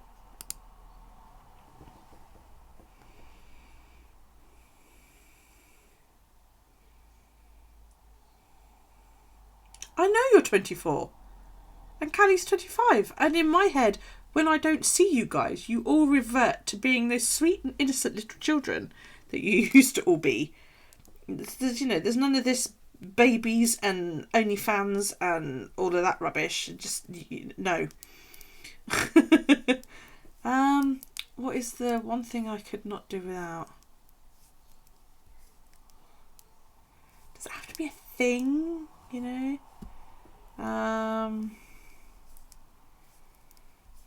If it's a tangible thing, probably I would say knitting. If it's anything at all, my children. I don't know how I'd cope if I didn't have my kids. As I said earlier, all I ever wanted to do was grow up and get married and have children. The getting married part didn't go quite so well, but whatever.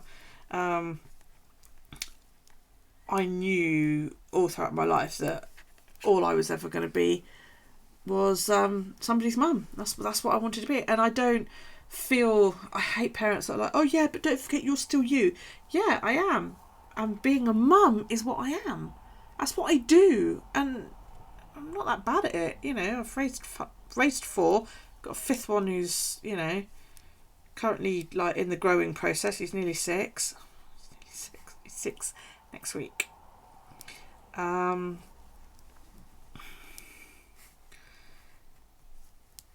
enjoyed raising my family. I've enjoyed raising my children, and it was all I wanted to do was grow up, get married, and have children.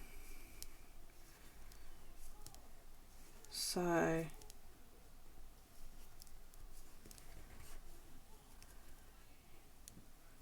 you don't like to give you expensive perfume that gives you migraines over Christmas. Oh.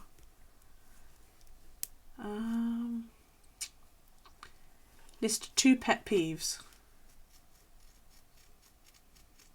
Right now, my neighbour, because he's a dickhead he's a fully grown adult male, and he spends several hours a day having the worst temper tantrums known in history, full on yelling and shouting and screaming, and it's just like, dude, it's currently 10:15 at night. I don't want to be listening to you yelling at your FIFA game because it's not doing what you want it to do.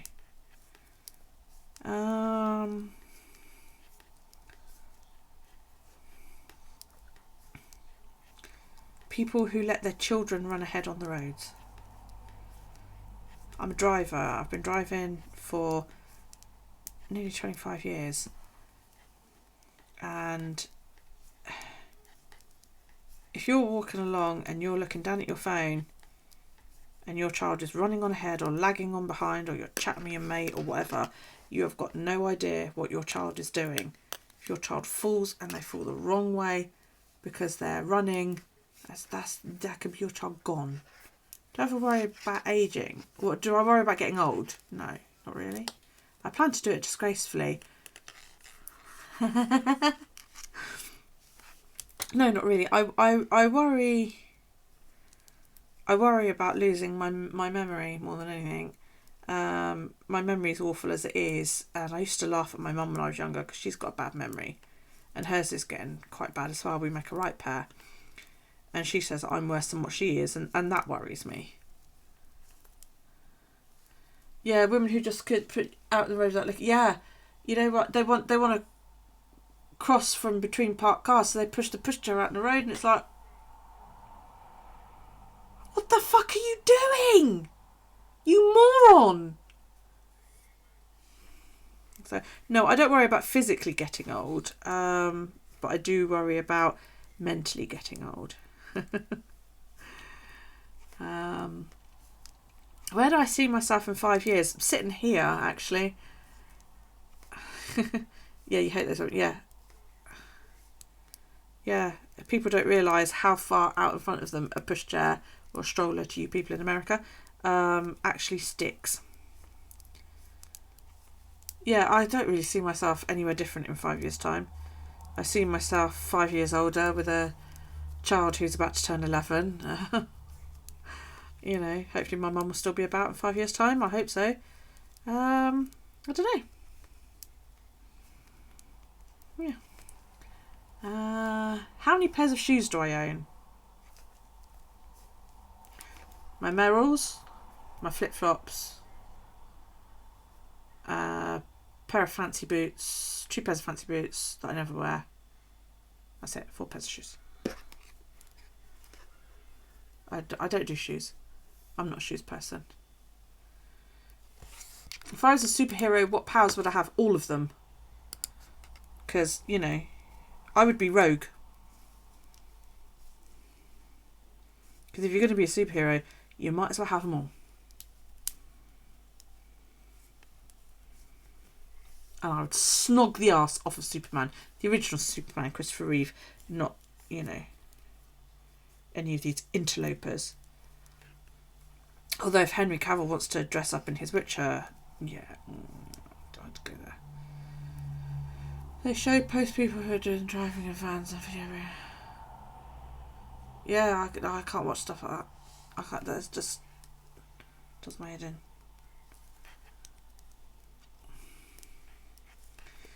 Would you rather trade intelligence for looks or looks for intelligence? Well, I'd rather be intelligent than a looker. Something Stuart said about me was that we could spend the entire night, you know, I mean, our personal life was, you know, it was pretty damn good, but we could spend the night sitting and talking about everything from, you know, Back to the Future to rocket science, you know, and we could talk all night long. And he used to say that he enjoyed talking to me because I was smart, which, you know, I took as quite a compliment because he was very well educated and he was clever right from a very early age. For those of you that don't know, Stuart's my late fiance. He passed away last June. So yeah, I'd rather be intelligent than good looking. You know, because you can always have plastic surgery, but you can't fix stupid.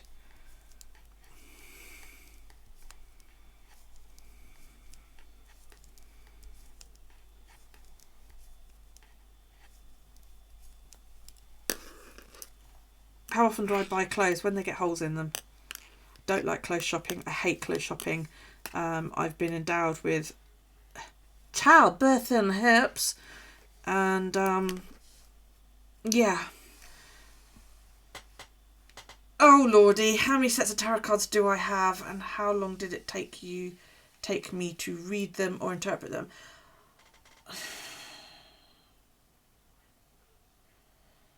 I don't tend to collect them. I used to collect them quite a lot. You can know the 2x4 right around the head. I currently have, I read oracle cards as well, so if you just talk straight up tarot, I don't have any more than 10 decks because I don't allow myself to go, because that's a slippery slope. You can end up collecting all the decks. I have quite a few decks for sale if you want to hit me up about that at some point, Poppy, and I'll give you a tour of them. Just saying. I have 3 oracle decks. Oh man, I have more than that.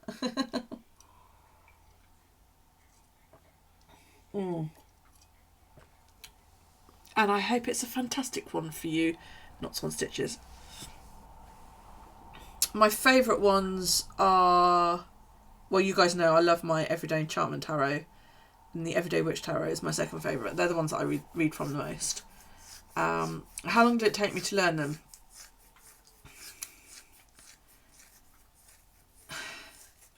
I'm still learning, if that makes sense. You can go buy a traditional tarot set, yeah, Rider-Waite deck, for example, and you can sit there and you can learn 154 meanings. Okay, that's, hopefully I've done that right quickly in my head. 78 upright meanings and 78 reversed meanings from the book. Yeah, you can do that. Or you can buy a deck that talks to you. Alright, like I said, this is my current favourite deck. I'm just going to remove that because it's my card for today. I like this deck because it's vibrant and every picture tells you a story. Quite often when I do a live and I haven't opened it yet, and I'm saying, you know, and I'm actually going through today in my Boo Journal, I will quite often turn over a card for the card of the day and say, tell me what you see, to people that watch. So, you know, you look at it and you tell me what you see. And that is what you do with tarot. Throw the book away. Throw the book away. Oh, don't throw it away. Put it away in the box. Put the box away. When you read a tarot card, you go with what you see. Hello, Enya. How are you, my love? Can't stay long as it's getting late. It is a bit, isn't it? It's 10:20. I'm not too bad. Not too bad. I've hurt my shoulders and my neck, but you know, we're getting there. Yeah, it can and it does, but I don't read from what the book tells me. I read from what I see there, and I might interpret that card one way in this deck and I'll interpret it a totally different way in another deck. Depends on what I see when I look at it. It also depends on what the cards around it say. This is a tarot deck, Pixies. This is the Everyday Enchantment Tarot. Yeah, it also depends on what card you pull it with as to what the message is. Yes, look on it more when you're pulling the cards that you are telling a story rather than, you know, oh, you've got a rune deck. I'd love to do runes. I have a set of stones that I wanted to turn into runes. My late fiance was going to do them for me and he never got around to it. I've not seen that deck. Yeah, this one and the Everyday Witch Tarot are my favourite decks because the pictures are just fantastic. This, when I bought it, this had borders all the way around it and I cut it down to make it a little bit more manageable because it's such a large deck. And I love it. It's modern. It's also English, which helps a lot. The pictures are English rather than, no offence, rather than being American or anything like that, because there's a pound coin in that one. The money is all pound coins. There's one where there's a red Royal Mail post box in it. You know, the majority of the pictures are set in England, which I absolutely adore. I love this deck. I really, really do. I even, when I got this, I reviewed it when I first bought it. And I just think it's a brilliant deck. English road signs, you know. And that's what I like about it. But yeah, if you ever want to chat about it, Poppy, you know, hit me a message on Messenger. I haven't seen the Children of Letha deck. Is it good? I'll have to look it up. Do I do people's fortunes with those on my own? How does it work?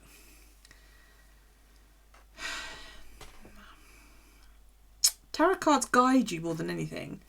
You know, you can ask an outright question, but you'll very, very rarely get an outright answer back. 9 times out of 10, you will get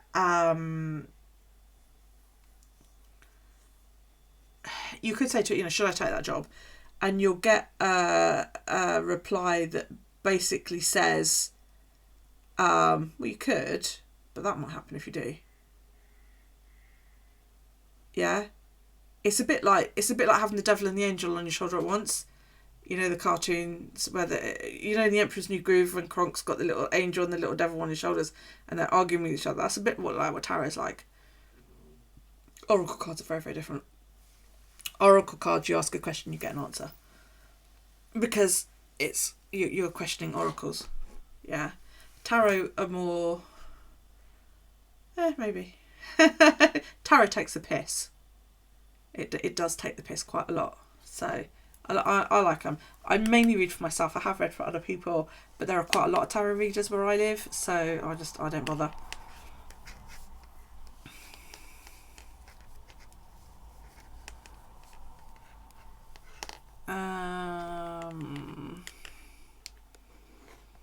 Right, back to the list of questions. What form of public transport do I prefer? Air, boat, train, bus, car, etc. I was going to say cars, public transport. Probably the bus. That's the most commonly one I use out of those. If I'm not driving my own private car, then I would probably catch the bus. Our bus service where I live isn't too bad. Kind of dies around about 10 PM at night, but then where am I going to go?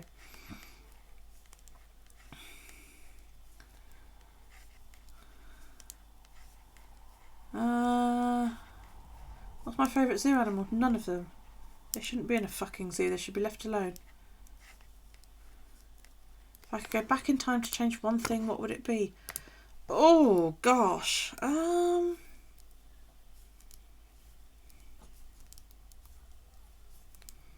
would stop Freddie Mercury getting AIDS.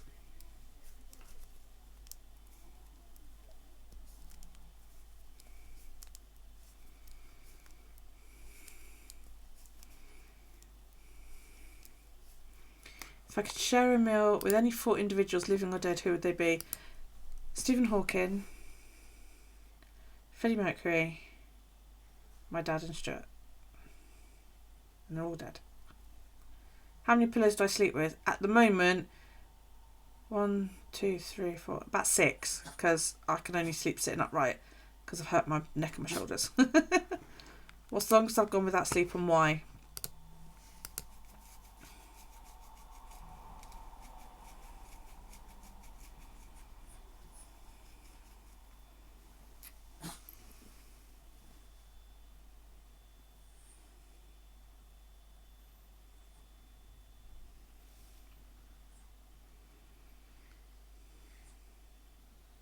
Couple of days. And I think that was when we come back from Florida.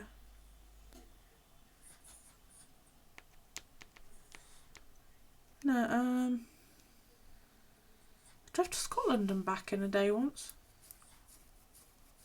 No, it's probably when we came back from Florida, because I'd been awake all day and we didn't catch the plane until sort of like in the afternoon. And then we landed at like 6 a.m. and we didn't get back home until about 10, 11 o'clock. And then I didn't go to sleep until about 2 o'clock that afternoon. So yeah, probably come back from Florida. So yeah, a couple of days. What is the tallest building I've been to the top in? No idea. Don't do tall buildings as a rule. No, I really don't know. I don't. It's not one of those things that I do. Oh, you know, let's go on holiday and climb to the top of the Empire State, for example. That doesn't appeal to me at all. Have I ever had a secret admirer? I don't know. It's a secret. What's my favourite holiday? We covered that earlier. What's the most daring thing I've ever done?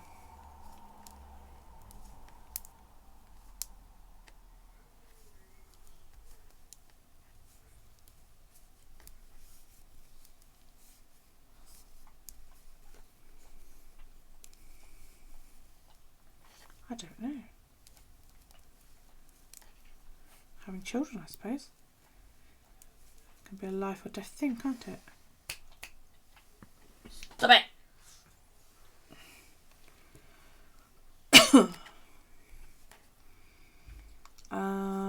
What was the last thing I recorded on TV? Christ, I don't know. I don't record TV. I don't even watch TV, really.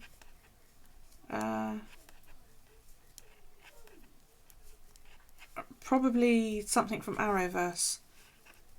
You know, so like The Flash, Arrow, Supergirl, All Legends. Be one of them. What is that? A cat? Cat attack. What, the noise in the background? It's my dog. She was licking her paw.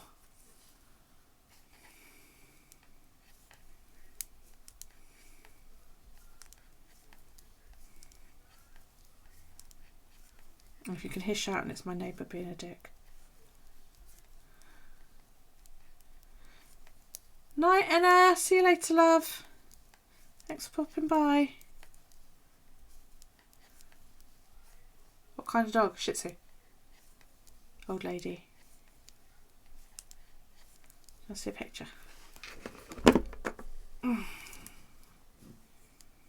excuse to play with my phone.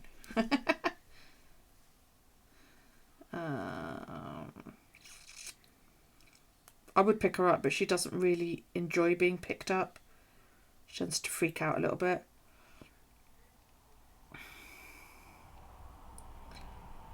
And this picture was taken just after she'd been to the groomers. So she was all pretty. There you go. That's my little baby girl.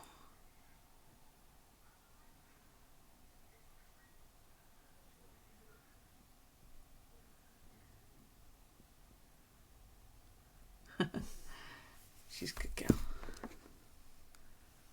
She's like a cartoon character. Yeah, I suppose she does a bit. She'd literally just come out of the groomers. I'd picked her up and it was raining, so we went in the car to get her. And I don't know why, but she jumped in the car, up onto the seat and then into the child seat. And I was like, what are you doing? And she just sort of looked at me like, hey, are we going home? Okay.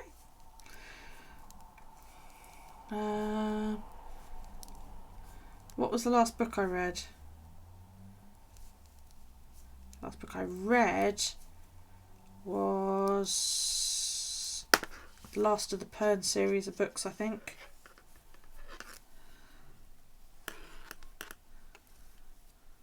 I don't know, I'd have to check Goodreads. I've already told you my memory's crap. What's my favourite type of foreign food? Chinese. Chinese curry. Duck in plum sauce. And you've got to go make a video. Okay, sweets, thank you for coming. Pern, absolutely. Read them so many times. If I can see and talk with someone's spirit, who would it be? It would be... I don't know, it would either be my dad or Stuart.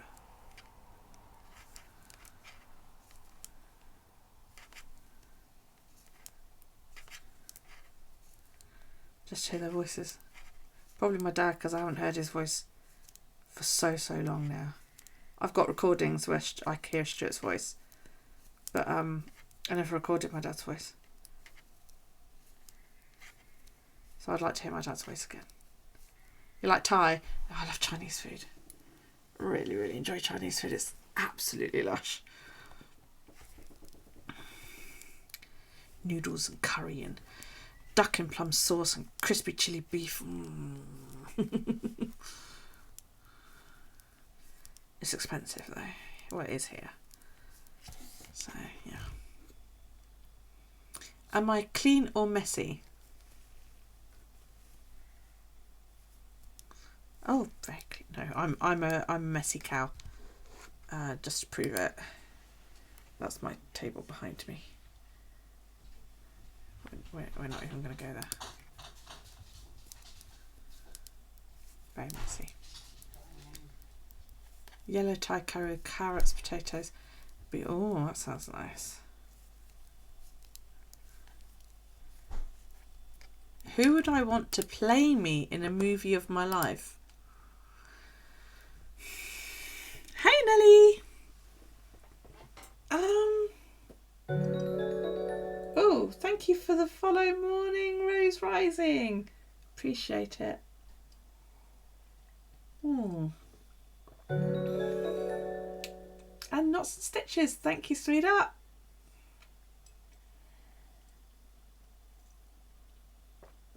I don't know. I would like somebody unknown to play me. There you go. And for it to be a massive success so that they're instantly famous. How long does it take me to get ready in the morning? As long as it takes me to put my clothes on. My morning routine consists of brushing my teeth, splashing cold water on my face, moisturising my face, putting my clothes on, and that's pretty much it. Unless I decide to wear makeup, and then that takes maybe about an extra 10 minutes, if that. Doesn't take very long at all. I'm not one of those people who take a long time. So, yeah. What kitchen appliance do I use every day? The kettle.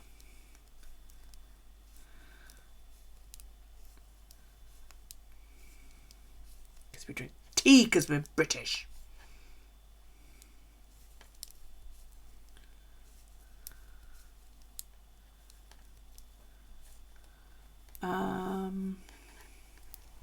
Yeah, love a cup of tea. What's my favourite fast food chain?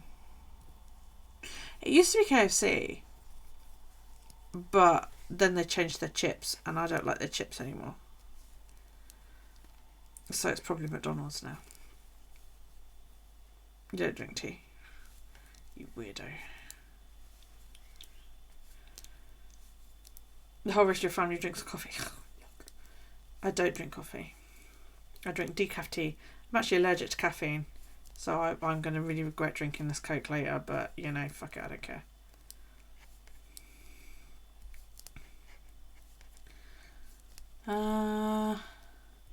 What's my favourite family recipe? Bolognese. I make a wicked bolognese. Favourite sandwiches? Ooh.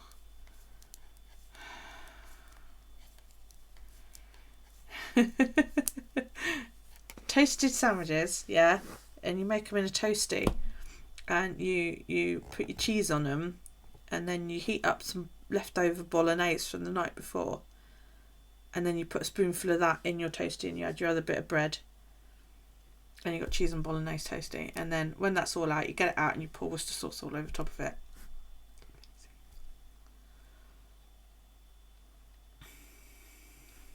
You're a terrible British person. Yes.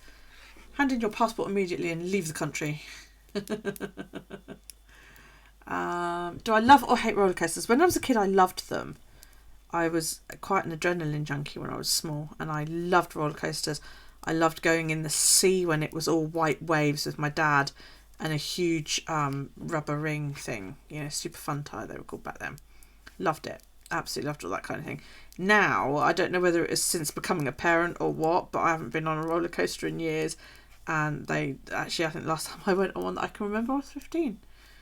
And I just don't have the courage anymore. It's funny, isn't it? Cheese and toasted sandwich. I know. Yummy, yummy, yummy. I'll try it with cheese and a bit of leftover bolognese. It's amazing. What is my favourite family tradition? On the 12th of December every year. 12th of December was my late father's birthday. My dad died of cancer on my 32nd birthday.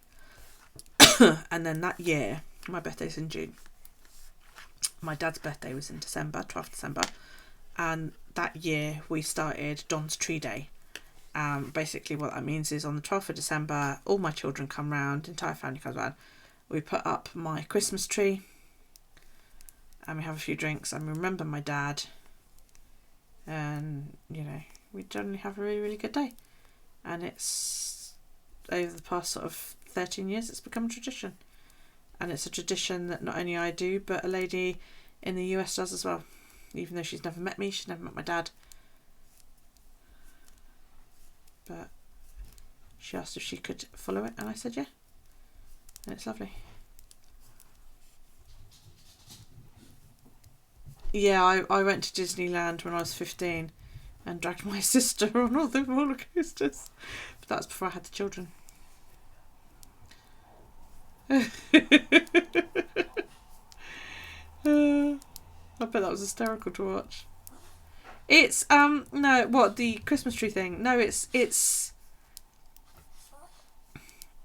the first few years it was awful, you know, Dad died on your birthday sort of thing. Now I have a little bit of time in the morning where I sit and I think about him and all that lot, and then the rest of the day is my birthday, you know. His kind of thing my dad would find hilarious, you know, I got the last word. You'll never forget the day that I died and all that kind of thing. Go away, you horrible child.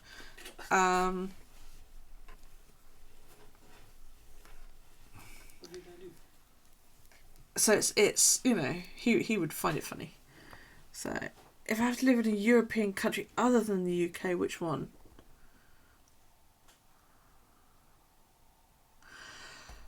Germany.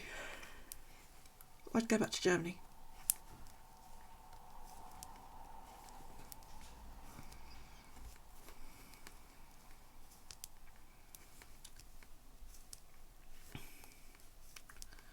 My favourite movie.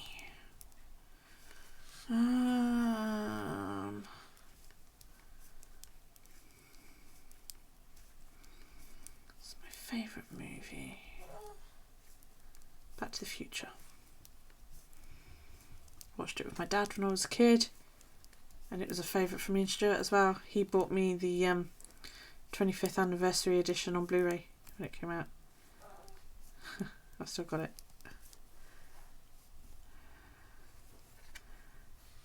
How old was I when I learned Santa wasn't real? No idea. Don't remember. It was different for me when I was a kid because it was St. Nicholas. Because I grew up in Germany and it's St. Nicholas. And German traditions are a little bit different from English traditions, so I love Back to the Future. I watch it repeatedly. Favourite musical instrument to listen to or to play? Because I used to play clarinet when I was a kid, but I always wanted to play the flute. So I would say probably it's a close call between the flute and the saxophone because I love the sound of both.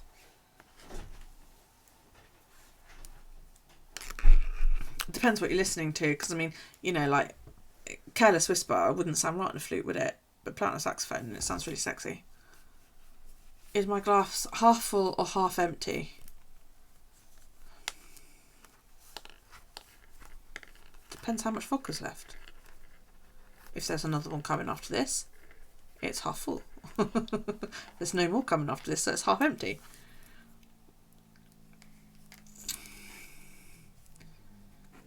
What's the craziest thing I've done in the name of love? I got married 6 weeks after I met somebody.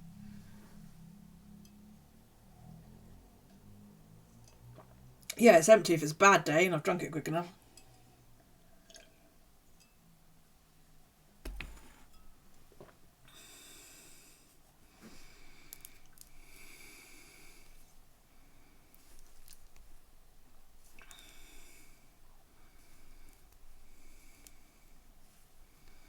I like all three of them, actually, Nelly. I do, because they were so cleverly done, you know. I also love the fact that Zemeckis has said they won't be remade over his dead body, and even then they wouldn't be made. He's going to make it a condition of his will that Back to the Future's never remade, because he thinks they'll ruin it like they did with Ghostbusters and all that lot. Well, that's true. What 3 items would I take with me on a deserted island?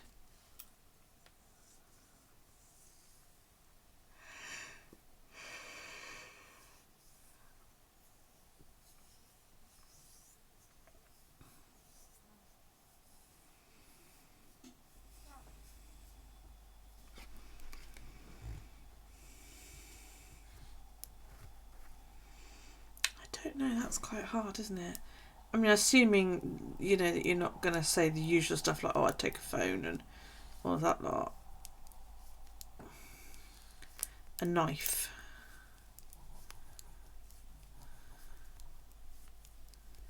A water bottle.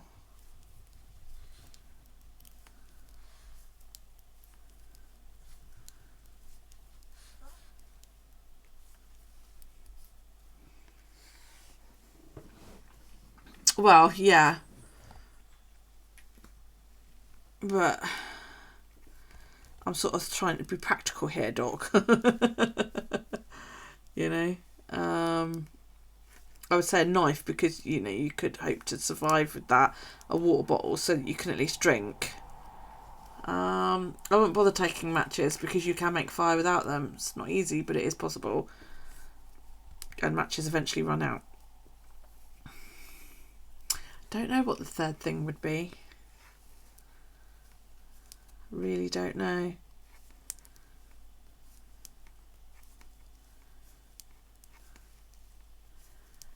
Chicken glory tablets and a knife.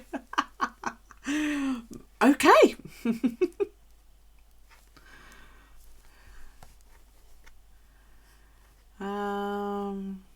What was my favourite subject in school?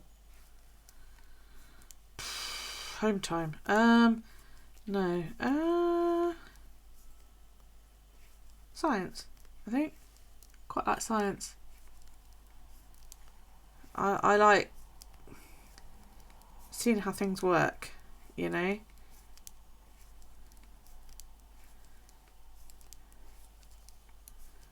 And science is the closest I got to that, I suppose. Yeah, he's always taught me if you have good knife, matches and string, you can survive anywhere. Well, that's just true. Pardon me. Oh, excuse me. It's all that Coke. What's the most unusual thing I've ever eaten? Well, unusual depends on your point of view, doesn't it? I've eaten crocodile. I've eaten kangaroo.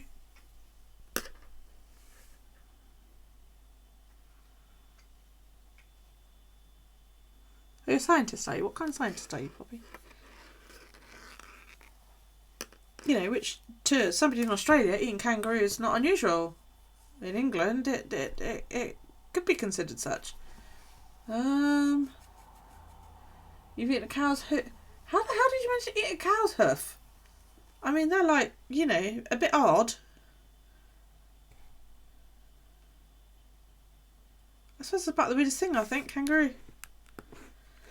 Do I collect anything? No. Oh, yeah. Oh, are we talking animals that aren't normally eaten, or are we talking that I'm a celebrity? I don't know, I guess. Biotechnology, you're currently in it. Oh, are you? Oh, awesome.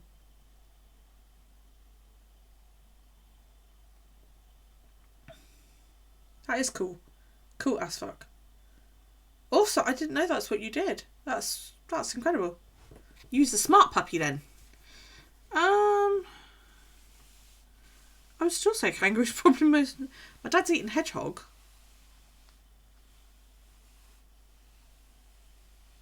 Well, what's the weirdest thing you've ever eaten then, Drew? Come on. We all love Poppy, don't we, just? You tried to be smart. Like, you're just faking it. Hoping nobody will notice. Oh, I'm going back quite a way. Yeah, not like recently. My dad's been dead 13 years. It was when he was younger. Ow. My daughter made you eat the weirdest thing you've ever eaten. Oh my lord, what did she make you eat?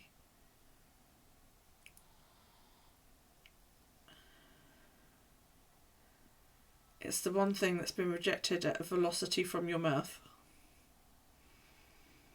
Do I need to text her to ask, or are you going to share it with the class?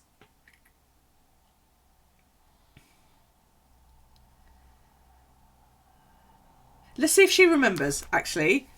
Before I look. Oh, Elle's sending me videos. Oh, do I put this on, like, you know?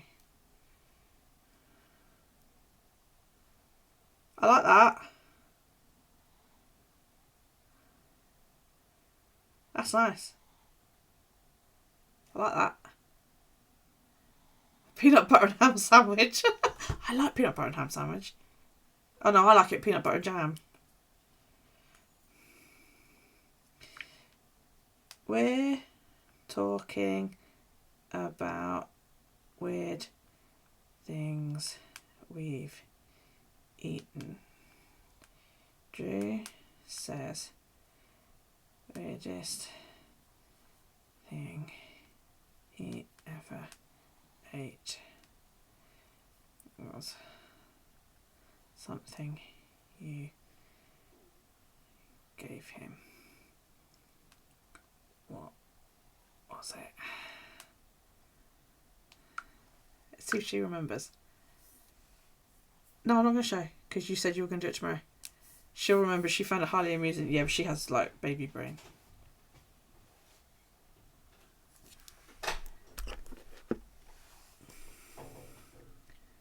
Probably smelled better than the durian candy your friend tried to make you eat.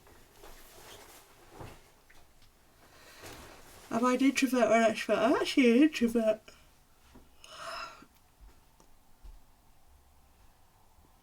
Now you know Elle's dirty secrets. You want to see what she sent you now?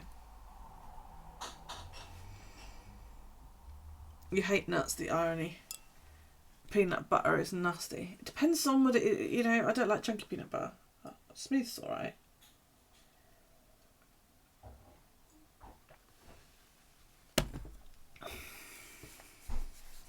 Which of the 5 senses would you say is my strongest?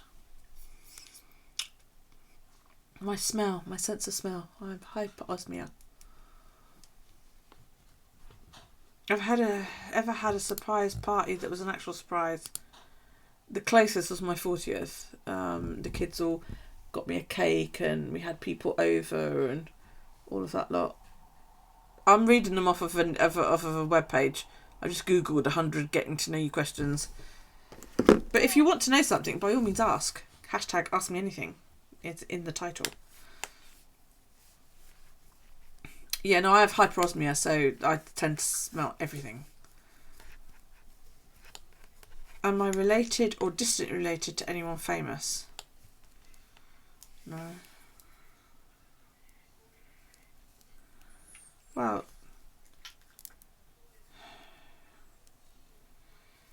my soon-to-be ex-brother-in-law went to school with Colin Firth, and Colin Firth was best man at his wedding.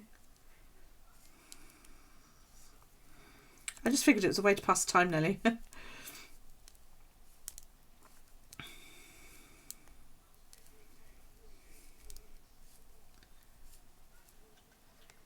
You've been lurking all the time if anyone lurkers busy working. So I really love the moment. Oh, thank you. It's pretty. It's called Wildflowers. That's the ball.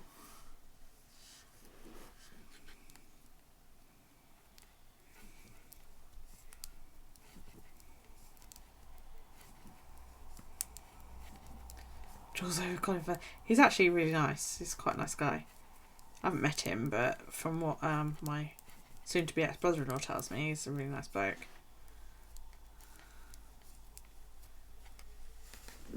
I've got to change this because it's just coming up with notification, not like what it is. She actually says she can't remember. Peanut butter and ham sandwich. I can't believe she can't remember.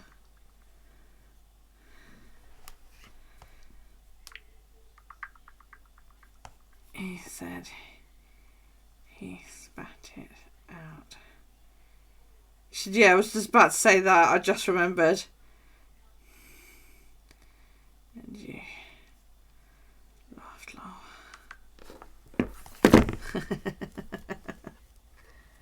Have I ever had Henderson's relish? No. I don't even know what that is. Pardon me. Oh gosh, excuse me, it's all the gassy coke. What do I do to keep fit? I don't. I'm not very fit at all. I walk a lot.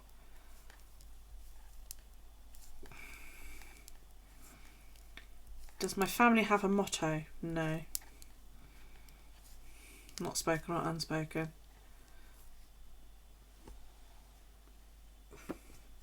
Similar to Liam Perrin's, but I've never heard of it. I love Liam Perrin's Worcestershire sauce.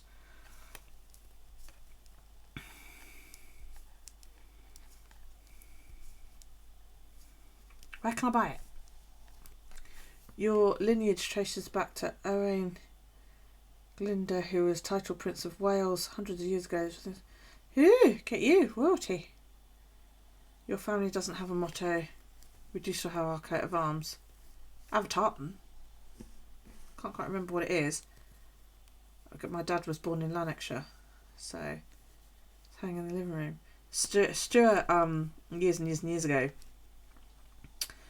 actually looked up his, discovered what his coat of arms was, and I paid for him to get it, and he had it framed, and it's hanging in his mum's house. And then that year, for his birthday, I paid for him to have it tattooed, and it was really awesome because he had it, you know, it was one of the ones that he never got covered up. So, all right. And you have a scarf in your clan tartan, also.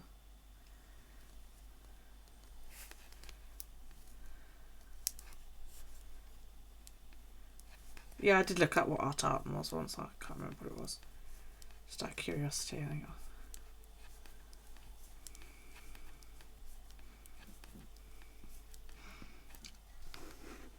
If I was ruler of my own country, what would be the first law I would introduce?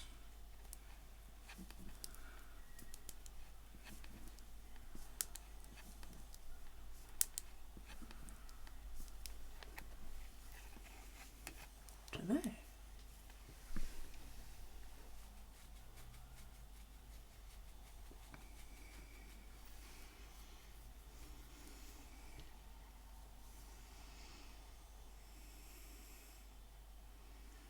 I really don't know on that one. So there you go, there's one for you lot. If you were the ruler of your own country, what would be the first law you would introduce? How many languages do I speak? Oh, you're trying to get Becca to learn Welsh. So far she knows a nursery rhyme. Hey, well, that's a hell of a lot more than I know in Welsh.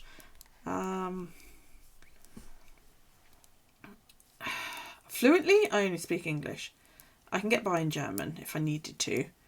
I know enough that I understand more than I speak in German. Last time I was in Germany, I was trying to find a hypermarket so that we could buy some, duty-free booze. And I pulled over. We were in a camper van. And I pulled over and gestured to this woman. And she came over and I said to her, sprechen Sie English? And she, no. And I sort of looked at her for a second and she looked at me. And alcohol. And she just started laughing. And she reeled off all these directions in German. Dankeschön. And off she went. And my mum said, did you understand any of that? I was like, yeah. I said, the hypermarket's down there. And reeled off all these directions and got us there. And she was like, I didn't understand any of that. And my mum used to speak really good. She used to be really, really good at German. And so, yeah, I understand more than I can speak. It sort of, sparks my memory. Partly because I grew up listening to it. And then I studied it in high school as well. I would love to learn Italian though. I think Italian's a beautiful language. And if it had been an option in high school, I would have chosen it. I'd love to learn Welsh as well because it is a very pretty language. Decent healthcare for all, cheap education, and 4-day work weeks. Yeah, good one. Who was my favourite teacher in school? Don't really have one. Probably third year of middle school. Because she didn't take any shit. She was like, 4 foot tall, walked with a limp, tiny little woman, but she didn't take any crap and everyone was scared of her. But she was a good teacher. She was good at her job. If I had a warning label, what would it say? Yeah, I'm a bit sore. If I had a warning label, when my dad was a biker, he had a traditional leather jacket and he also had a denim cut down over the top of it. Denim cut off is the sleeves cut off and it's worn over the top of the leather jacket and you put all your rally badges on it. And he had this patch sewn onto the back of it that I absolutely loved. And it said, danger, walking disaster. And I think that is what my warning label would say. Danger, walking disaster. I always thought it was hysterical. At a very, very, very, very early age. What celebrity would I like to meet at Starbucks for a cup of coffee? I wouldn't meet anybody at Starbucks for a cup of coffee because I don't like Starbucks and I don't drink coffee.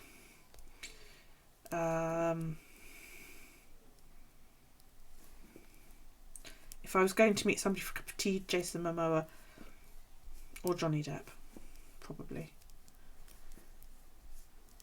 Who was my first crush?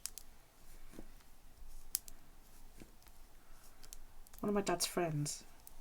He was a younger bloke. He was like the baby of the biker gang. And everybody called him Sarge because his surname's Sergeant. Yeah, that's right, I wouldn't give Starbucks the money, they can fuck off. And he had a baby face, and he was so sweet. And he was really shy as well. I was only 13, I think. 13, 14. Really, really shy bloke. But he was really, really nice, he was a sweet bloke. And the really weird thing was like many years later, I was out one evening at this little village pub in the middle of fucking nowhere near my first husband's parents' house. And we were sat there and all of a sudden he said to me, that's a bloke that I used to go to school with. His name's Chris. And he dragged me over to say hello because I turned around and it was Sarge and I was like, oh my God. And he looked at me and went, oh wow. I was like, shit. And of course my husband immediately got very, very jealous because I was like, I haven't seen you in years. Oh. And he didn't look any different. I was like 17 by this point, It's just like... And my husband was like, how do you know him then? He used to hang around with my dad. So, oh mate, I fucking stretching hurts.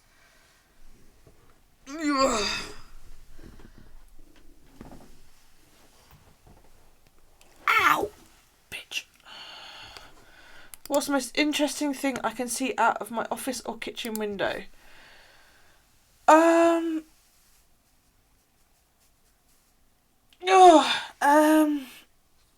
there's a road right outside, so I know stretch is good for you, but it hurts my shoulders. Ow, ow, ow. Yeah, that's about it really. There's a main road outside my house, and I can see people walking up and down. Ow. So that's probably it.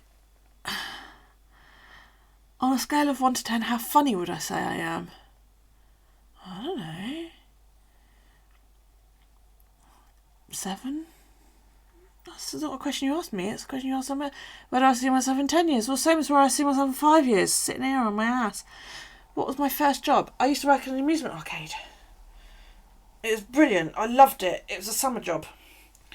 And I'm going back to, I was, 14? 13, 14? So this would have been in the 80s, 1980s. And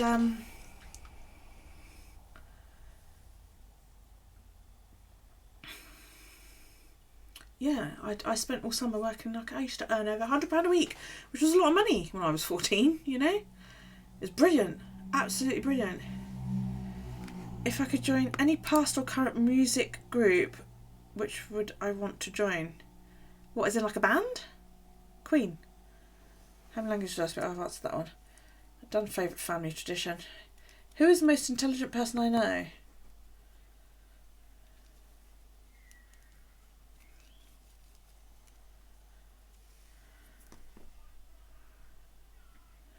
Still alive? Really don't know. Dead? Stuart.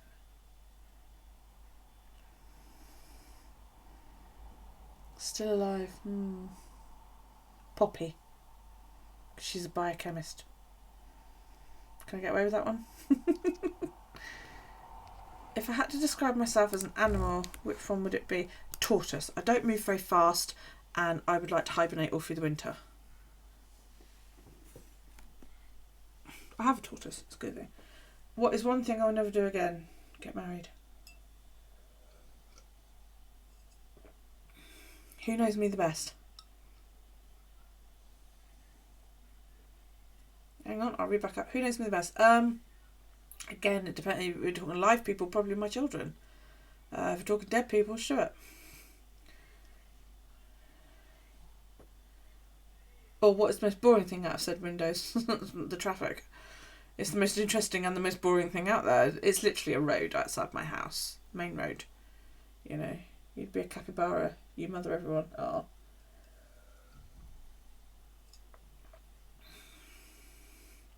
How old was I when I first got married? 16, 17. 17.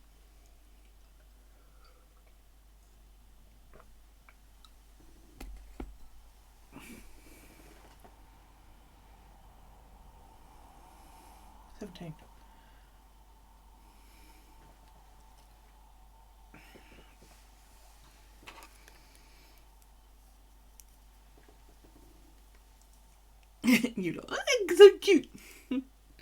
So you'd mother everybody, but they'd all sit there going, "Oh, look how cute they are."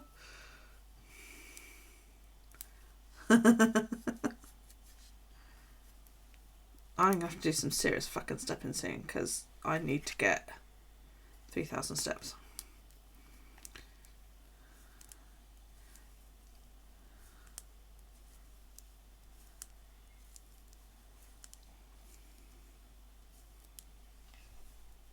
What made me get married? Big decision at 17. Security. I had a child at 16. I got pregnant when I was 15, and my eldest was born 3 months after my 16th birthday. And I was convinced that nobody would want me because I, you know, was a single mum. Even though it was like early 90s, you know. And that I was going to be a huge disappointment to my family and so on and so forth. And he was a friend of my best friend. She introduced us actually. And he first took me out when I was pregnant. And yeah, it just, you know, we got married. Goes that way, doesn't it? I use this stupid clock thing.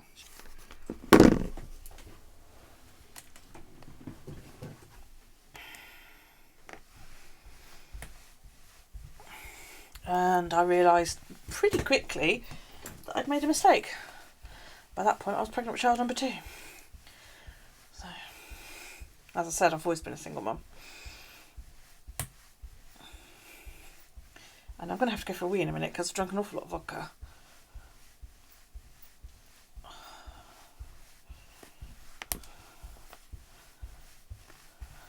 Need 1.7, I need 3,000 steps.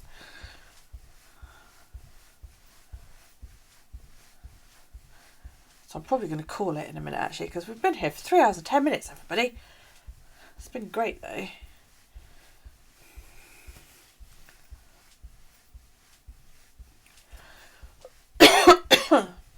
That's all right.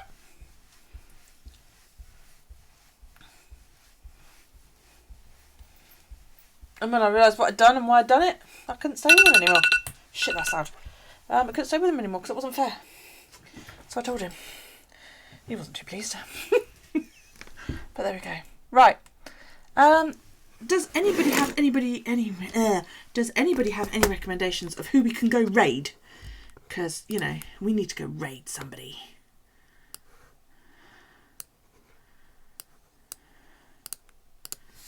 Let's go see who's on. Well, that's it. You know, he was a nice guy. He didn't deserve to be with somebody who didn't actually love him the way he should be loved, so I don't expect he felt that way at the time, but there we go. Hopefully he does now. Okie dokie. Look at that. Makers and Craftings has got 2.2 thousand viewers. Just Chatting has got 675,000 viewers. Come on, like Makers and Crafting. Oh look, playing with sticks and string, that's me!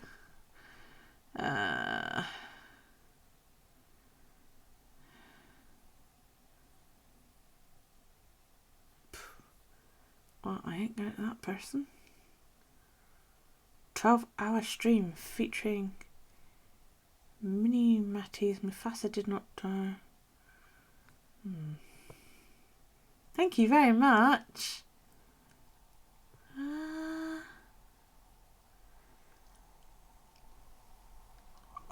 Leather Projects. What do we think about that one? They've got... Oh, thank you for the follow. Heavenly Flower Design. What a lovely name. I'm glad you've enjoyed it. It's been really, really good. Really, really good. I have enjoyed that actually. Loads of fun. Let's go and hit up this leather person called The Source or Turtles and see what they've got to say. So I hope you will join me in... That's not right.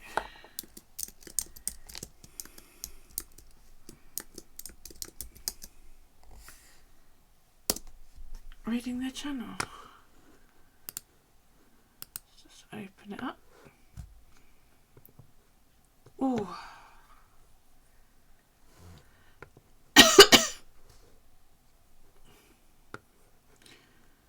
Are we ready? And go!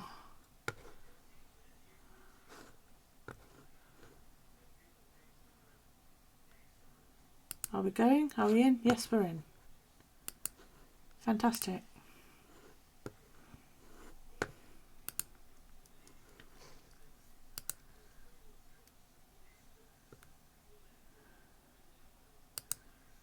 Oh, we have